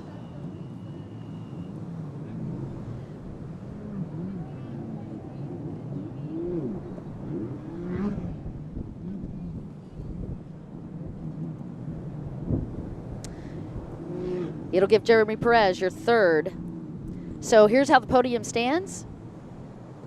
For your Grand Prix at Dubai, it will be Lars Ackerblom taking the win, Abdul Razak in second place, and Check that. It was Carl Lamp that made it through. He just came through and held on to that third place spot. Oh my gosh, these guys keep shifting on me. Awesome. Woohoo.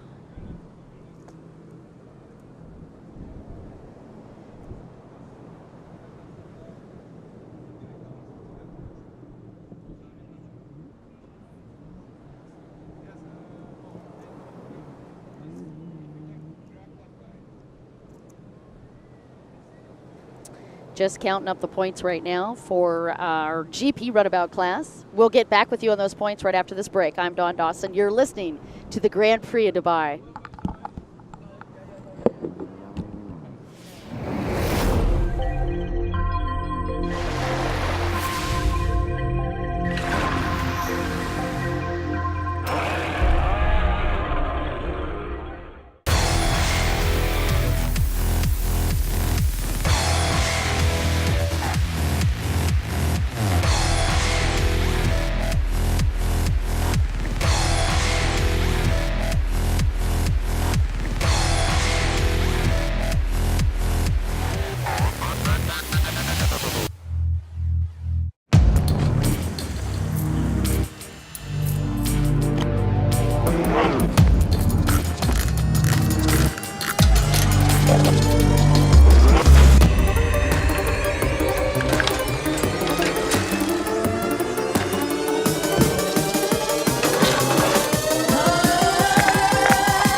Twisted is all in my head, 'cause darling, I know you're the one for me. These voices that taunt me as I lay in bed, reaching out, they're no good for me. I rule, I ride, all in, it's bound for you. Won't let these doubts drown out the pain for me.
Welcome back to the Grand Prix of Dubai. I'm Dawn Dawson, and we have been watching one of the craziest series of races here as we work our way through this Aquabike World Championship Tour. This is the second to the final race, and I tell you what, it took both Q and myself to give us a rough estimate of where these guys ended up with all the shakedown and the points. And man, what a crazy deal. Here's the quick recap for you. The way that we've got it right now is Josef Abdul-Razak will end up with the overall. And we've got Lars Åkerblom from Sweden in second.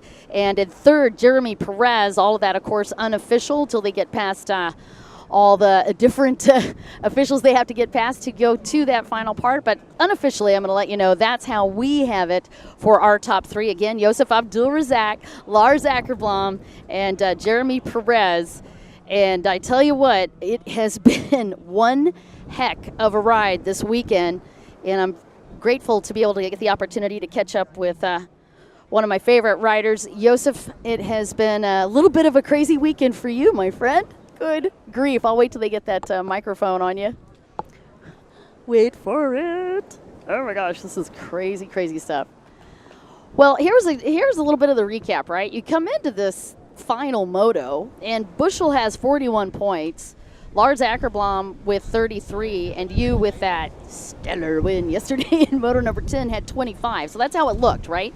When we get these guys out on the water, and then it went crazy ballistic. So you did not get the whole shot, but you were right in the mix. Tell me about the race. Yeah, the race was amazing. I had an advantage in the whole shot, where I got clear view of the start. Jeremy came in front, and then I was waiting to get the chance to pass, and I passed him around the checker flag, and tried to be holding a steady pace throughout the race, and see who's second and third, and calculate the total points. And the new point system was an advantage for me actually, and it gave me the overall win. Yep, so again, referring to the fact that we went to that 3-moto system, allowing him some extra points and obviously a little bit of grace, because it was a disaster in that first moto. Yes. And you handled that so well, but man, not good. You literally, will tell him what happened to the engine. The engine completely blew up. So that's the end of the engine. I had to put a stock engine, a completely stock engine, and that was the smart thing to do, because you have a very wavy condition and you don't need any power. You need just to ride smart and finish the race in the top 3. I like how you call it a little wavy. I mean, we'd call that insanity out there. Yeah, I know that you guys race in Florida with that kind of waves, but I love the wave conditions, and I've been racing all conditions all the time, and I've been being successful in that as well. Yeah, you looked great riding a stock boat, taking that to the finish and for the overall, and I can certainly see why you remained so calm all weekend despite everything that was thrown at you. And I have to say, man, big shout out and acknowledgement for you for yesterday's win too, because if you look back on that live stream, there were over 4 lead changes on that. You didn't actually get the lead till towards the end of the race. Yeah, as I said, my jet ski has no power, but I can. It's a long race, 25 minutes. Some people have too much power where they get tired, and halfway through the race they can't keep going as fast. I can keep going. It's like a long calculated race, and that's what I've been doing the whole season, and that's been working for me as well. It certainly has. He came into this round in the lead. After a brief stint not in the lead, is once again back in the lead, not just for the Grand Prix of Dubai. Congratulations, by the way, on that. Thank you. But also in the overall point standing again. It's all about this gentleman from Kuwait. Want to thank you so much for the interview, sir. We will be back right after this with even more great action for you. Congratulations. Thank you.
Welcome back to the Grand Prix of Dubai. I am Dawn Dawson, and you are watching Alberto Carmelingo, a gentleman from, actually from Italy, who has been doing really well this weekend. And yeah, we're still recovering from all the crazy racing. And now we have to deal with 3-foot swells for the freestyle as well. Alberto making that look way too easy. Got a chance to catch up with him earlier today as we were watching these waves begin to build. And one of the things that you can see in the background is that big jetty. And they were actually doing a fantastic night show last night. And Alberto and I were talking, and I asked him, how and where do you want to do most of your tricks today? And he said, it's really going to depend on the way the waves come in. If they are particularly fierce, I'm going to try to stay away from that jetty. If he feels like he can predict them, he's going to try to work pretty close to that jetty. And you can see right now, feeling pretty confident about his routine. He's going to be very close to that and try to get some extra points. These are 3-minute routines that can get up to 100 points. Some of the things that they're looking for, they have up to 5 judges, by the way, for freestyle. They look for variety, showmanship, number of tricks are just 3 of the things that they look for. And Alberto Carmelingo is the gentleman that is currently on the water.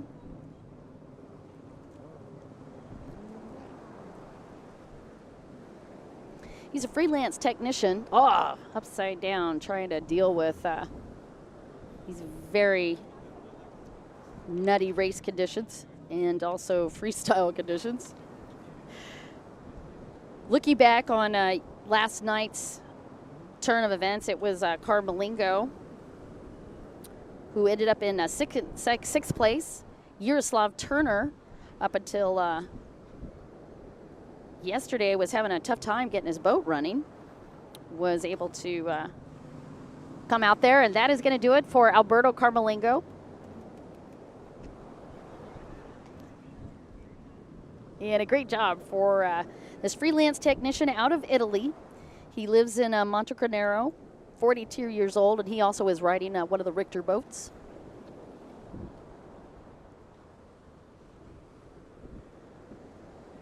And the sun's starting to go down as we get our next competitor in the water. A gentleman out of the Czech Republic, Yaroslav Turner. Came out of the second moto in 5th place, and the way that they are determining that, wow, beautiful, as the sun starts to drop down lower on the horizon. We get these just ridiculously gorgeous shots from our camera crew as Yaroslav comes out. Yaroslav, by the way, on a Team Extreme boat. Team Extreme, of course, lots of famous riders aboard those boats, like Chris Langlais and, of course, Jason Stoyer.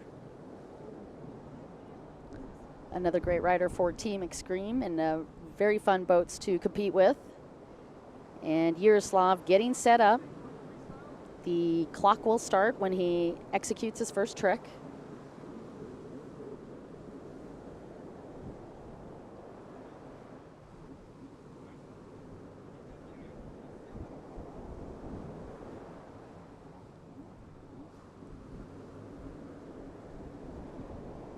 Still waiting, and you can see that these waves are incredibly big. Nice opening with a triple backflip, make it a quad, and rides it out.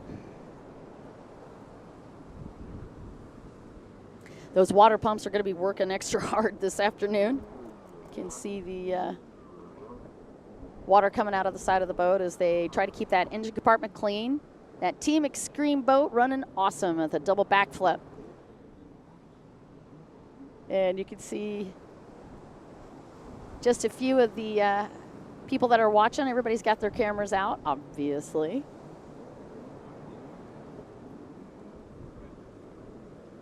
Yaroslav setting up and actually going right into the sun for that backflip. visibility. What a challenge. I hope you got a chance to see the night show last night. 360 followed by a 180. Reverses the 180 with a one-footed 180. And it is just wicked conditions out here for these guys. And there's an awesome shot of Notch Floriancic, one half of the Rock and Roll Brothers. He actually would be the roll part, since unfortunately Rock is not able to be here. Hopefully will be able to make the competition in Sharjah. Off camber, 360. Could call that a barrel roll.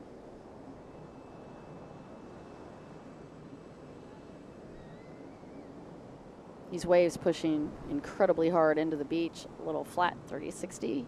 Just spins it around, little old school work. Pops some air. 360, 180, backflip. Now again, having to go into that wave. And unfortunately, these waves are pretty short as far as the space in between these two waves has been very tricky.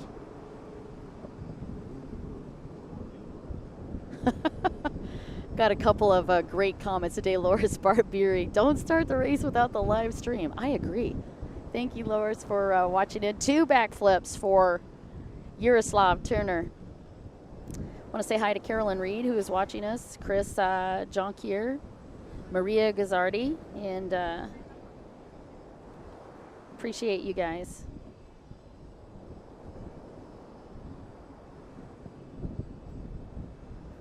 Little shot of Alberto.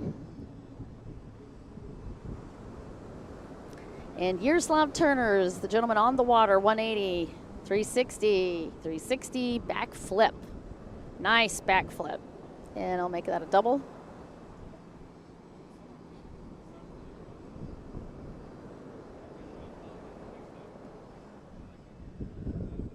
And it has gotten even chillier this afternoon. It was about 26 degrees, and Yaroslav Turner waving to the fans as the flags come up for him, indicating the end of his session. And a great run from him. 6 competitors will be out on the water today.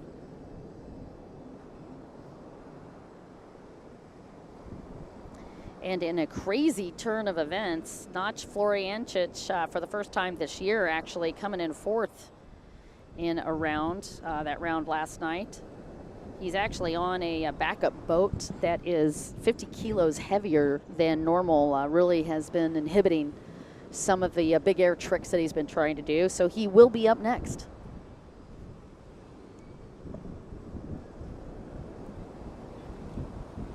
And you can see this gorgeous aquamarine waters of the Gulf, right outside of Dubai and Jumeirah. At Kite Beach is the action that you're watching, and freestyle, these 3-minute routines. And you can see really the best description for this water conditions is just gnarly. It is flat gnarly. Hard to predict. Beautiful opener, barrel roll, flat 360, 360. Quick pops into a 180 and a backflip, and then faced it. And that is what we were talking about with these conditions. Fortunately, Notch, no stranger, timed that pretty darn well. Was able to ride it out. Quick 180. He's going to try it the other direction here and just work through the channel of that surf with a series of backflips, and that looked great. Flat light conditions, also contributing factor here for these guys.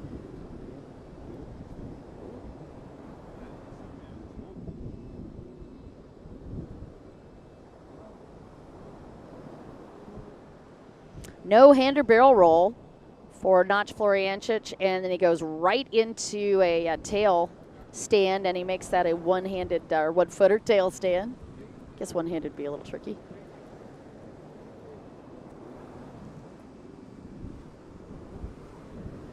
Another quick circle, sets up for a nice one-footer backflip, follows it up with an off-camber backflip, and manages to nail both of those despite those waves pushing incredibly hard on the front of his boat.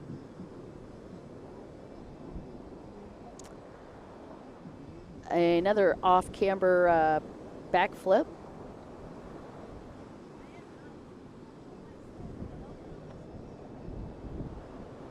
And thank you for bearing with us. Our broadcast has been interrupted a couple of times today. Barrel roll for Notch Floriancic.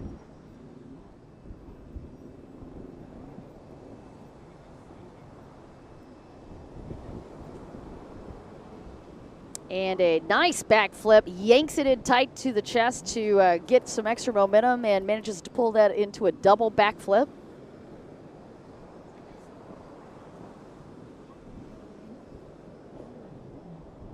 Quick flat 360 and went for a throw, a signature move for him, but that wave pushed him a little bit, threw him off balance. Next thing you know, he grabbed a little more throttle than he meant to, and that put him in the water.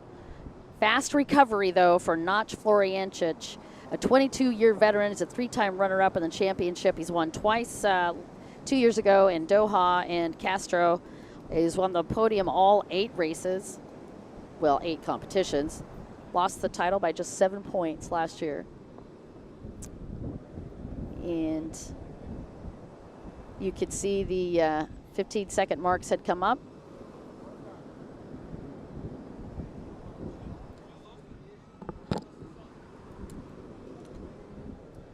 And for that final one, he goes for another Ghost Rider.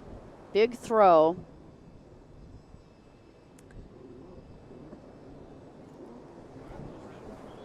Big shout out to him and hope he's doing better.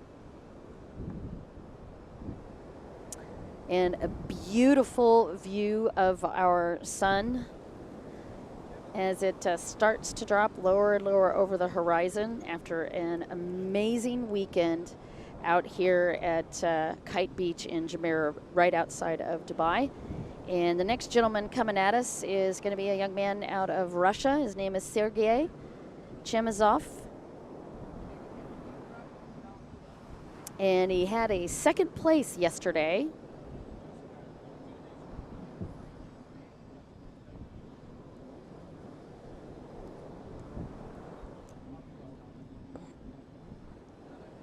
And he is going to get set up to go. He's on a Richter boat and a custom carbon fiber. That carbon fiber thing looks amazing, and that actually extends into his pump as well. He's got carbon fiber on the pump, part of the pump anyway, and also right on top of the cylinder head of the carburation, he's got carbon fiber on there as well. This is a really cool looking boat that Rick Roy put together for him.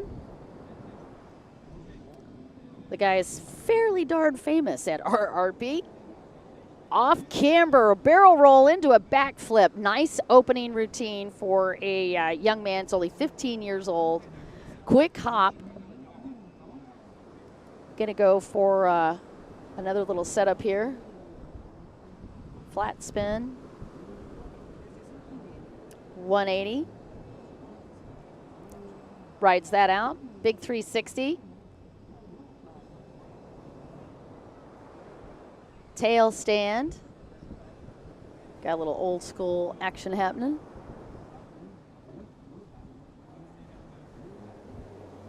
Reverses the 360 into a 180.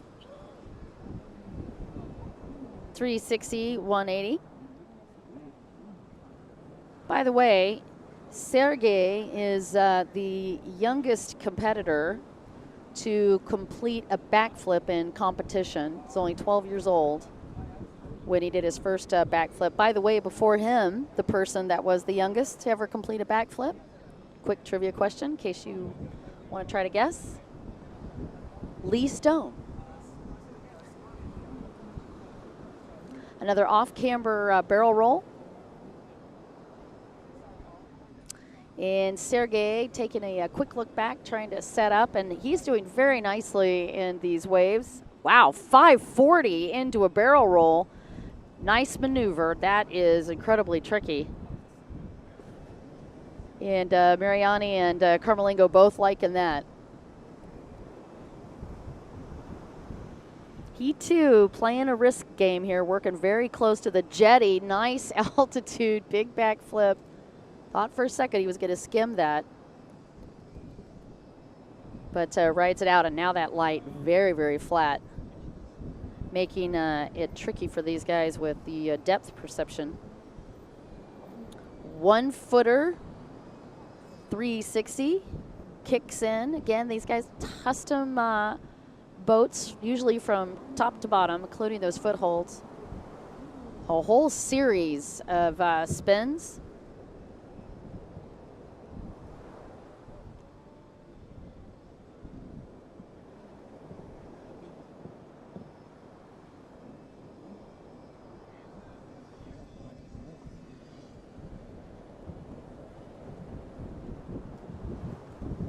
And he is hunting for another area to work here.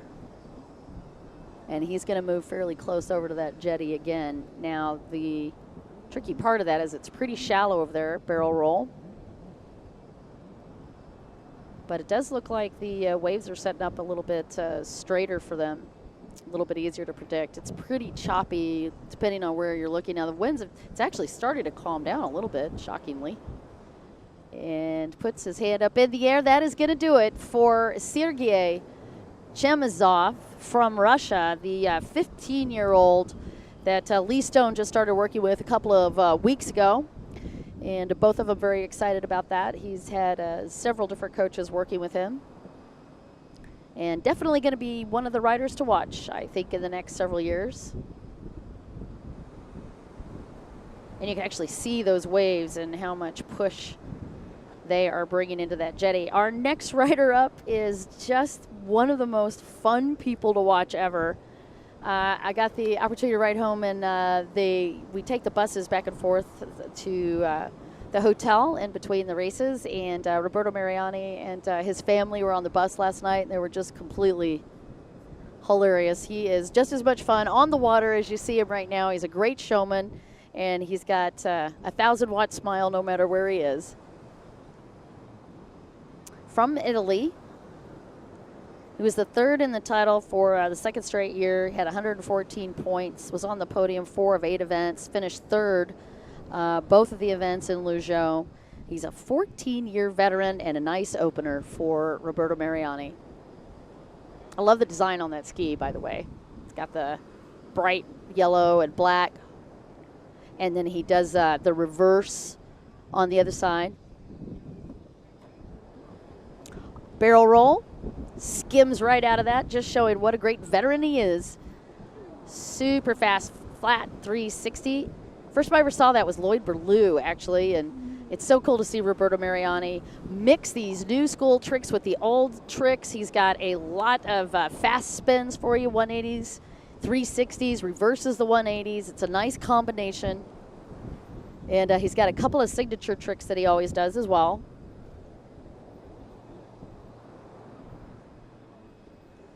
Quick 180, pops into a nice backflip, rides it out.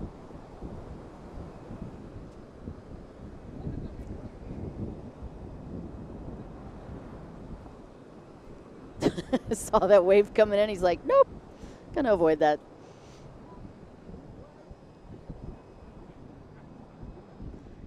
And he sees something he likes, does a super sub. Another retro move, old school. So much fun, and he's just taking a look there to see where he's at on the timing, and also watch these waves. Nice work off of the face of that wave. You can tell that Roberto Mariani has done a lot of time in the surf.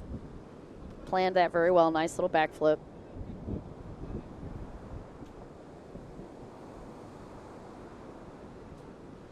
Temperatures continuing to drop. This is the coolest day we've had thus far in Dubai. Oh, beautiful throw. That is the risk that you take, though, particularly in big surf. And a nice long shot of Kite Beach and Jumeirah and the gorgeous Burj Al Arab. That really cool building you saw in the upper left has more gold decorating the interior of that then you would be able to cover the Mona Lisa 46,000 times. Great throw and a bicycle to go with it. Pedaling the bike for Roberto Mariani. His nickname, by the way, is the Wolf. Backflip for him. rides for Jet Revolution. He was born and lives in Rome, actually, 46 years old. He's actually 47. He's a coach builder. Won the Italian title 3 times. And got a tail stand going on there, just like Scott Watkins. Didn't really turn that into the corkscrew. Usually makes that a corkscrew.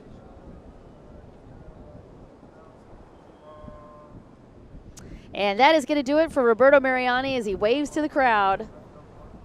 And one of our most popular freestylers of our national tour ever. Every time he does the session, he always gets all the crowds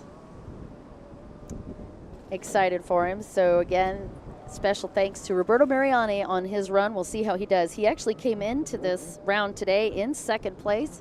And our final competitor will be going next, Rashid Al-Mulla, who has been flawless this weekend. And Rashid, taking a moment also to wave to the crowds.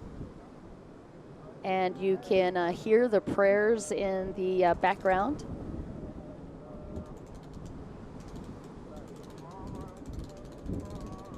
Such a beautiful, devout country.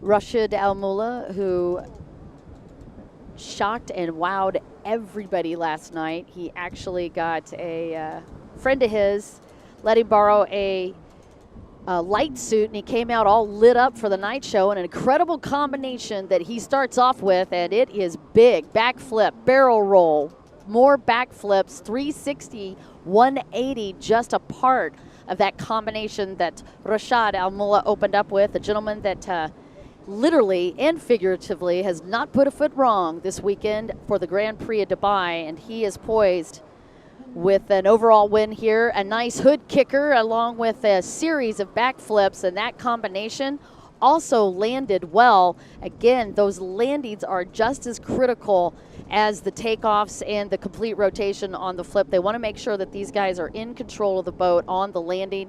Rashid Al-Mulla has been doing great with this the entire routine. No problems with the boat. Reverses that 360, barrel roll, reverses the 360 again, backflip, and all of that. He increases the difficulty, by the way, by walking this routine towards the beach. What an incredible combination still going for Rashid Al-Mulla. That was awesome. By the way, make note, he didn't miss one time, he didn't hit the surf, he did not go down, and he landed every one of those tricks. That is going to be a good routine. That's going to get him a lot of points. Nice combinations, a lot of variety, and a high number of tricks as well. Well, look at that. It was a nose clicker as well as a 1-footer backflip. Also higher degree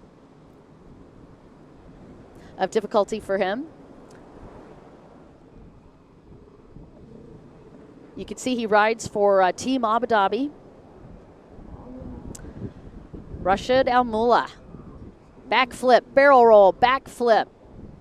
Beautifully done. Wow.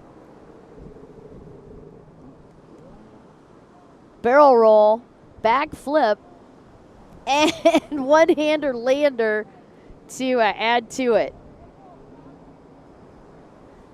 25 points for him yesterday. And right now he's definitely looking like he might take another win. A massive backflip over 10 feet in the air on that one and lands it.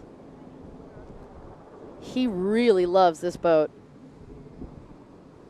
Been competing with this boat all year.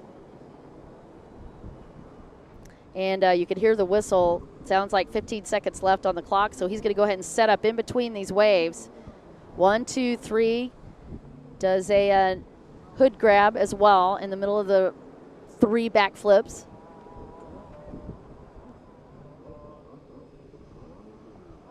Barrel roll, backflip.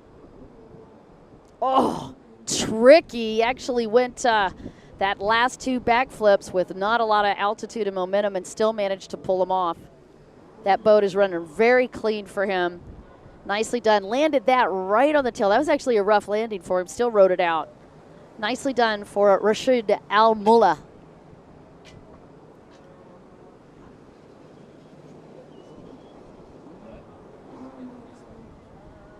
And another big combination for him. Backflip, barrel roll backflip. 360.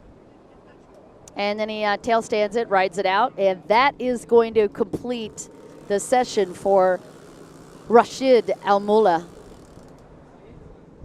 And wow, just wow. He just continues to get better. Now that was just for fun. He literally just spun around and did another backflip, just gratuitous for the crowd.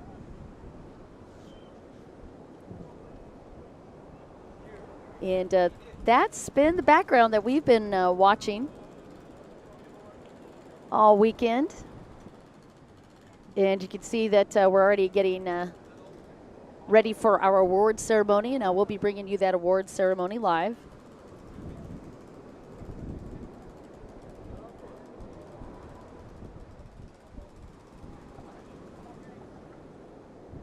And we are going to be, already we're putting the buoys up as we are getting low on light this evening. So we're gonna start taking down all of that as we have completed our closed course competition.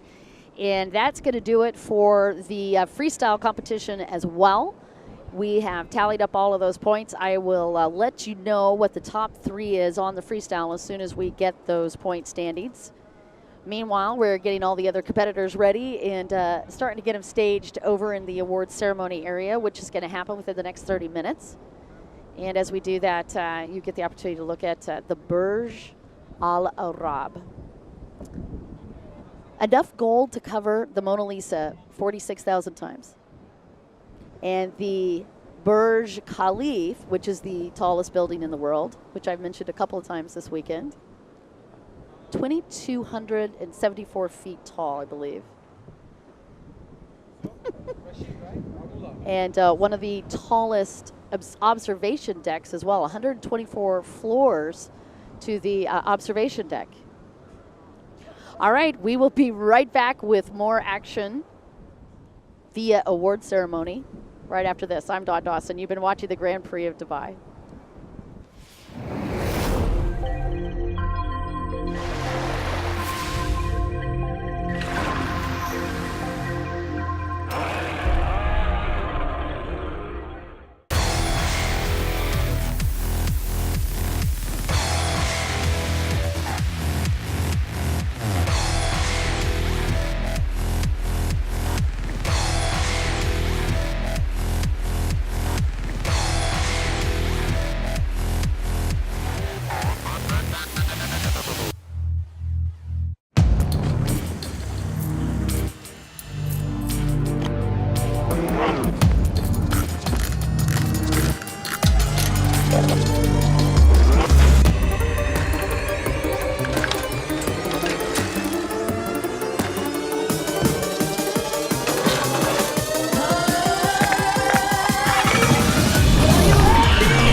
Twisted is all in my head, 'cause darling, I know you're the one for me.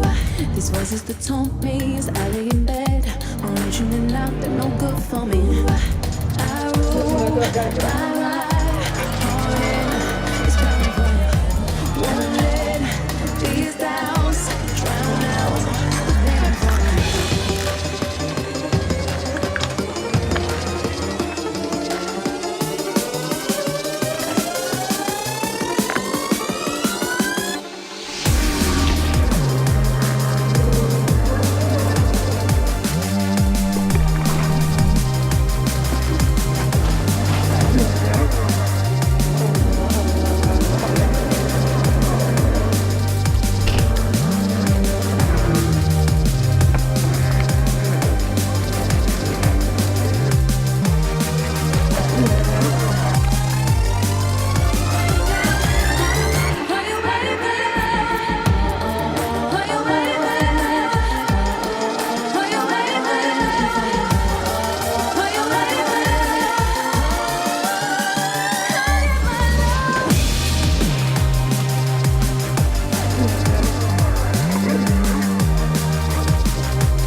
Twisted is all in my head, 'cause darling, I know you're the one for me. These voices that taunt me as I lay in bed, reaching it out, they're no good for me. I rule my heart, it's burning for you. Won't let these doubts drown out the pain for me.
The lights go off and we're underway and explode away from the dock. 10,000 horsepower as they rocket away.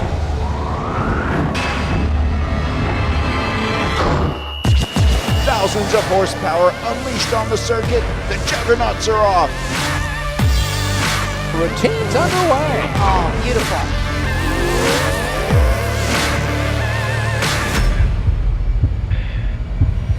Second light, third light, go. The lights go out. The race is on. The Grand Prix is underway. And oh my, there's a problem on the race course. Two boats getting together. Stunning backflip combo.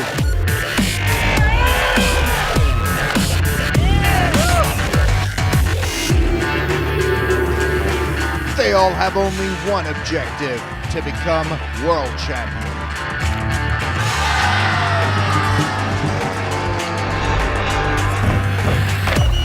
There they go with the beach start at the Aquabike.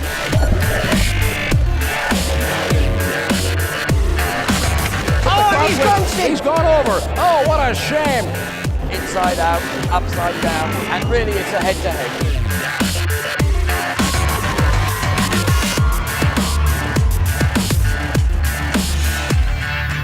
A year's hard work, the blood, the sweat, the determination, it all comes down to this.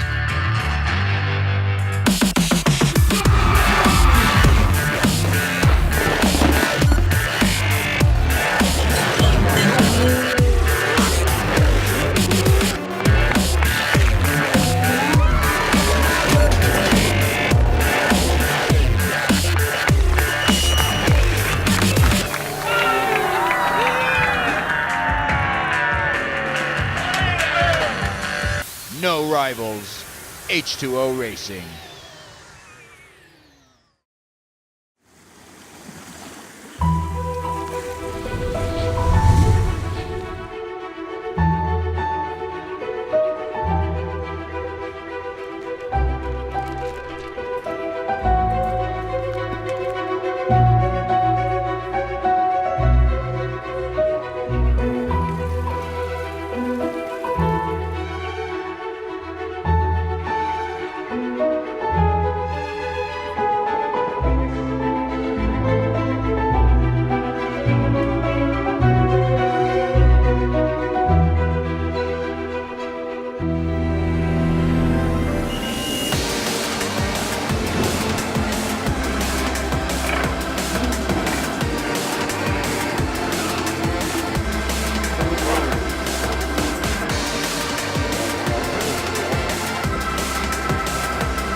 is something so intriguing about you.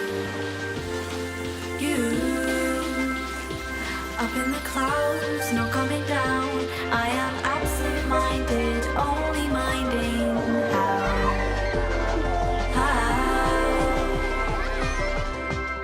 You take me and immerse me in your stare, till I'm almost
Welcome back to the Grand Prix of Dubai. I'm Dawn Dawson, and the wind conditions continue to plague the camera crews. Despite all of that, we've had some incredible race action. I do want to invite you to come back and join us in the next 30 minutes. We're going to go to the awards ceremony. Right now, we're going to take a quick break, get recalibrated, and then we're going to bring you the awards live. So don't you go anywhere. I'll throw it up on Facebook as well, but we'll be right back. On behalf of all the crew and the APB Aquabike World Championship Tour, I'm Dawn Dawson, and we're almost done. I'll see you back in 30 minutes.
These voices that taunt me as I lay in bed, wondering and out, they're no good for me.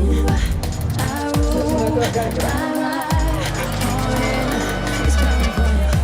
Won't let these doubts drown out the pain for me.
Aquabike World Championships. And the next host city will be Sharjah.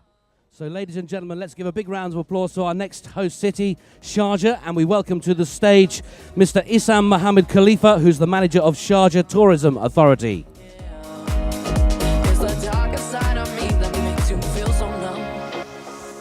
And from our gracious hosts here in Dubai, United Arab Emirates, please will you welcome to the stage Mohammed Harib, the CEO of Dubai International Marine Club.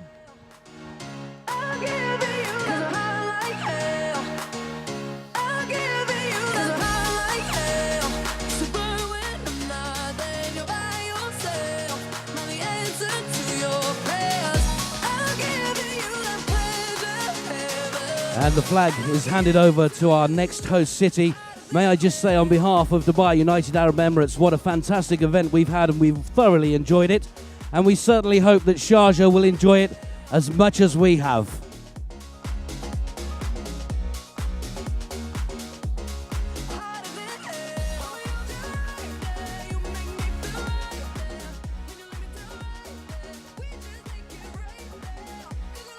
So, ladies and gentlemen, our special thanks to the H2O Racing and Dubai International Marine Club for bringing this fantastic event to us here. We have thoroughly enjoyed it. We've seen some amazing action over the weekend, and now it's time to meet the winners. Are you ready to meet the winners? All right then. To help present the trophies to our winners, will you please welcome to the stage Ali Nasser, the Vice Chairman of Dubai International Marine Club. Also to the stage, Harez bin Harez, the Chairman of the UAE National and Marine Federation. Nicolo Di San Germano, the H2O Racing President. Luca Filiberti, the UIM Aquabike Committee Chairman. Hazim Al-Gamzi, the Sports Director of Dubai International Marine Club. And also Mara Falkak Naz, the General Secretary of the Marine Sports Federation. Here we go, the stage is set, our dignitaries are ready. Are you ready to meet the winners? Okay then, we start. We're going to start with the Ski Division GP1. In third place, will you please put your hands together and make some noise? From Estonia, Martin Mani.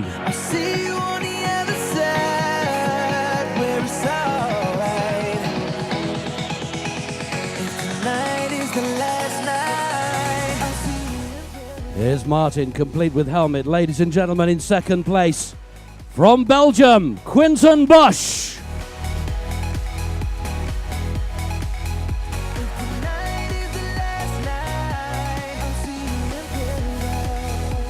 And in first place, ladies and gentlemen, the winner from Austria, Kevin Ritra.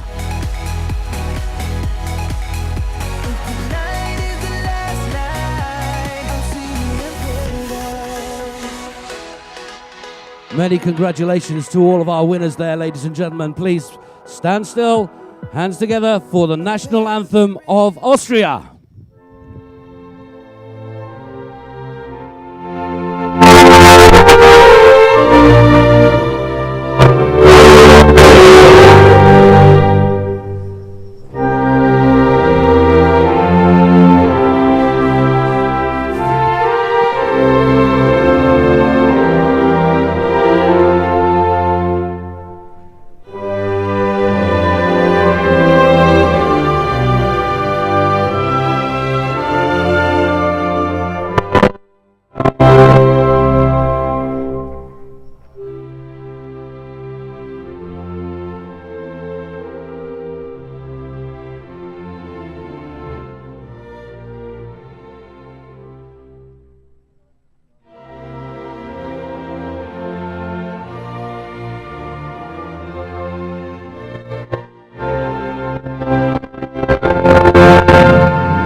Huge round of applause. Kevin Ritra from Austria, ladies and gentlemen, the winner for Ski Division GP1. Well done.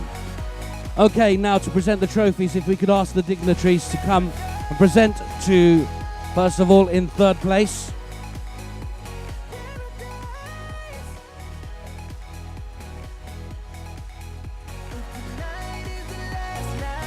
Presenting to third place, Martin Mani in third place, ladies and gentlemen, from Estonia.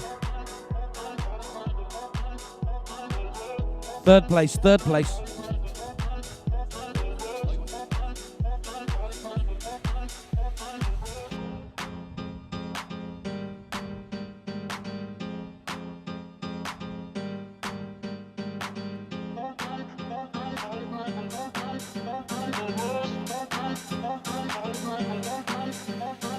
When I look back to before we were together, there was no pressure, no pain, just pleasure. And in second place, Quinton Bosch.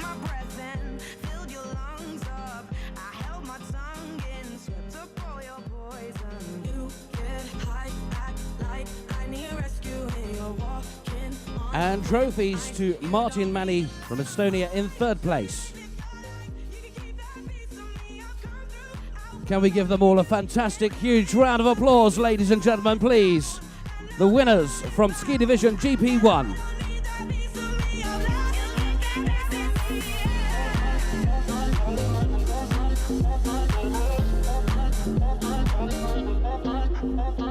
Falling into emptiness, I have forgotten my mind. Faithless tears that And now we'll have a photo with all our dignitaries together as well.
So, ladies and gentlemen, we had some fantastic action with the ladies, and first of all, I want to give all the ladies a huge round of applause. They were absolutely amazing out there, especially today on those rough waters. My goodness, I didn't think we were going to get through it today, but they did. Every did a fantastic job. So please, let's welcome, as we get into the Ski Ladies GP1, in third position, from Latvia, Krista Uzera.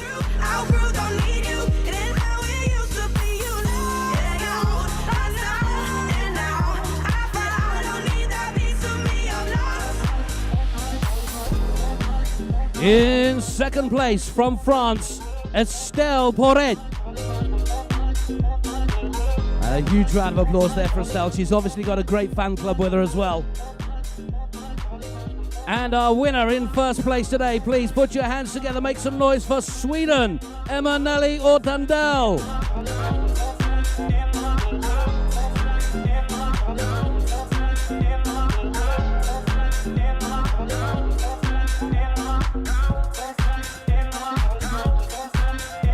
And now, ladies and gentlemen, please be silent for the national anthem of Sweden.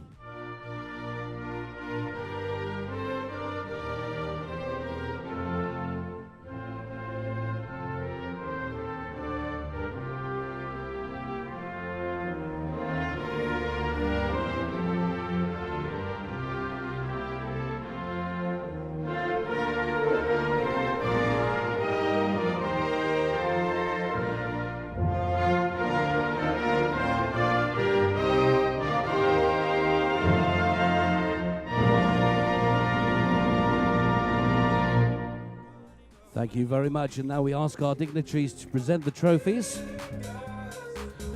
First of all to 3.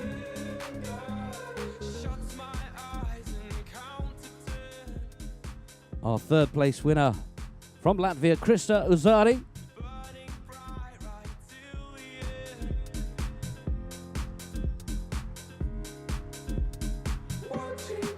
Second place, France, Estelle Porret.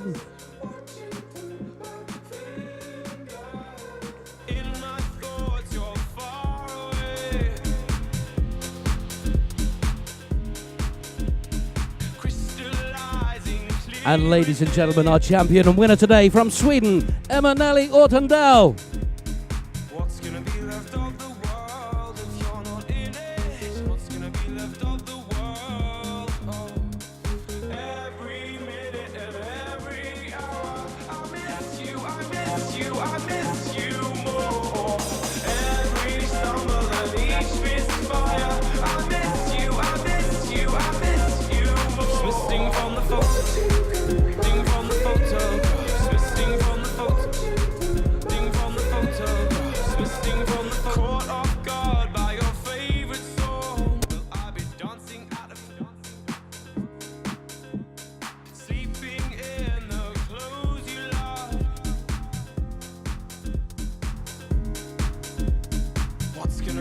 Make some noise, ladies and gentlemen. Yeah.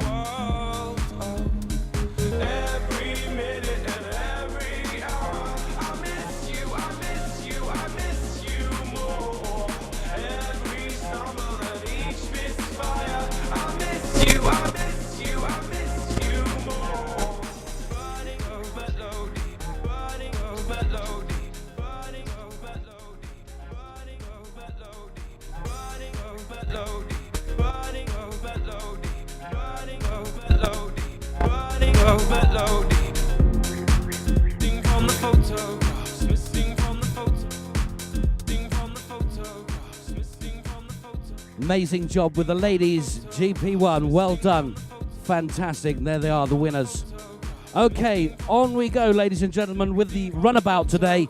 And may I just say, they had it extremely tough out there on the waters. They were very high waves. An amazing action-packed afternoon. Here we go with the winners. In third place, ladies and gentlemen, for the runabout, from Great Britain, James Bushell.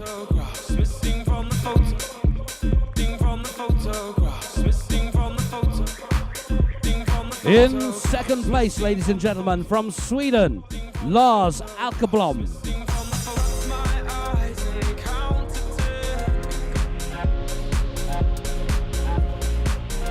And our champion in first place today, ladies and gentlemen, from Kuwait, Yusuf Abdullah Razak.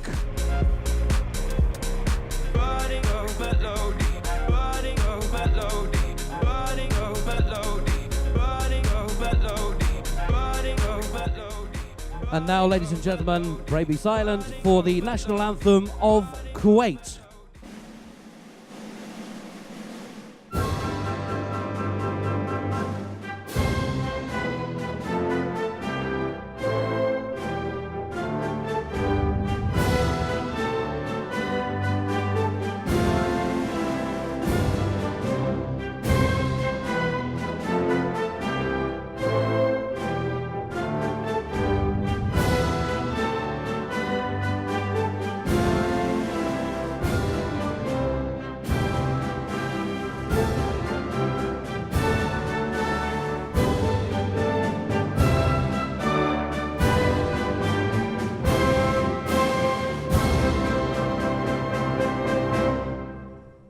Give them a big round of applause, ladies and gentlemen, our champions today. Now the dignitaries will present their trophies. First of all, in third place, Great Britain, James Bushell. Slipping through your fingers. You've been searching, calling my name. Left me in the dark, now you're trying to explain. You realize your wrongs like you mix. In second place, from Sweden, Lars Ackerblom.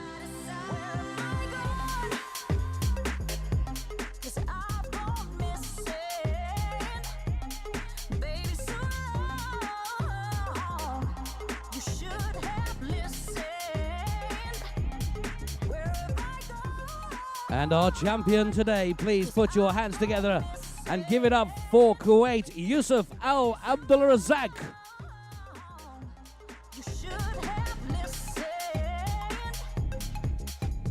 Remember when you had me? Was my heartbeat racing? Treated me so badly. Now my heart is breaking. Yeah. Given up, had enough. Now that you've lost control, find another boost for your ego. Oh, you find yourself lonely. It's not my heart you're taking.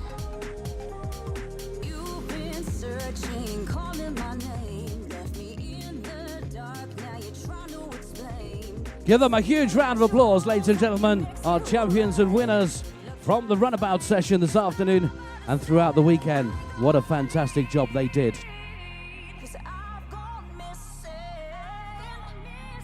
Baby, so long. You should have listened.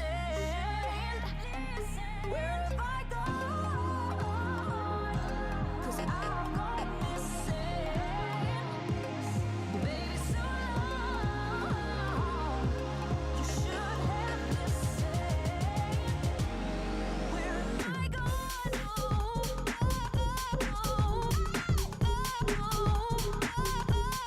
Baby, so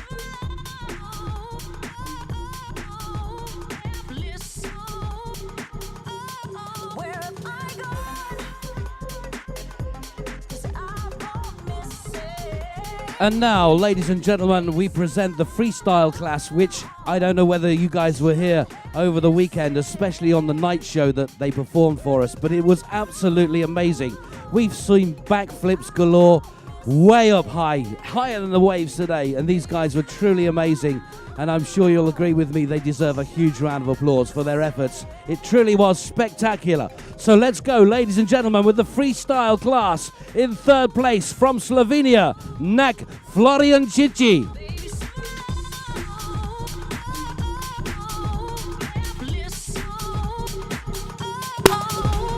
In second place from Italy, Roberto Mariani.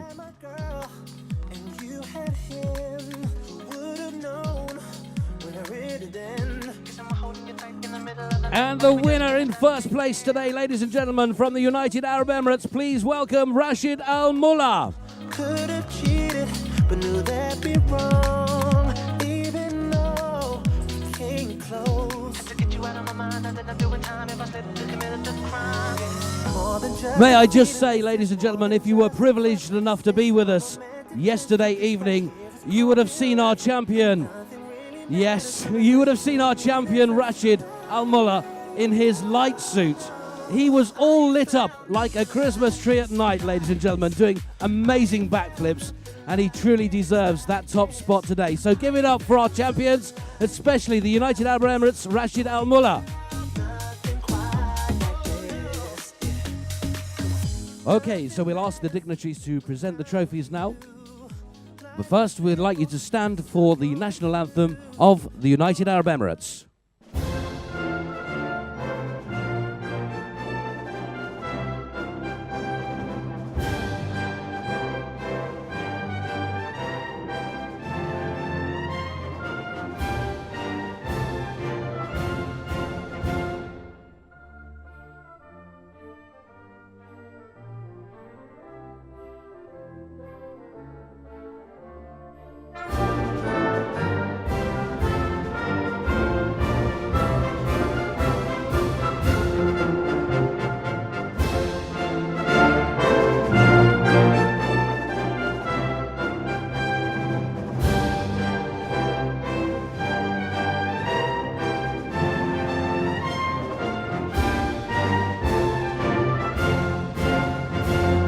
The national anthem of the United Arab Emirates for Rashid Al Mullah, our champion today, ladies and gentlemen. Okay, so we start with the dignitaries and with third place. Congratulations to Nak Florian Cici from Slovenia.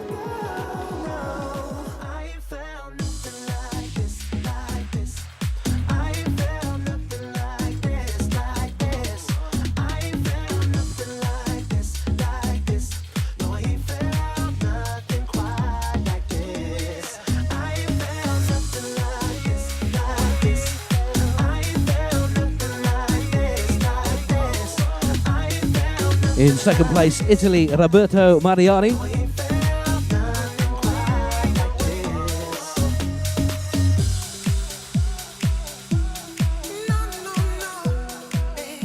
And our winner and champion for the freestyle class, ladies and gentlemen, the one and only from the United Arab Emirates, Rashid Al Mullah.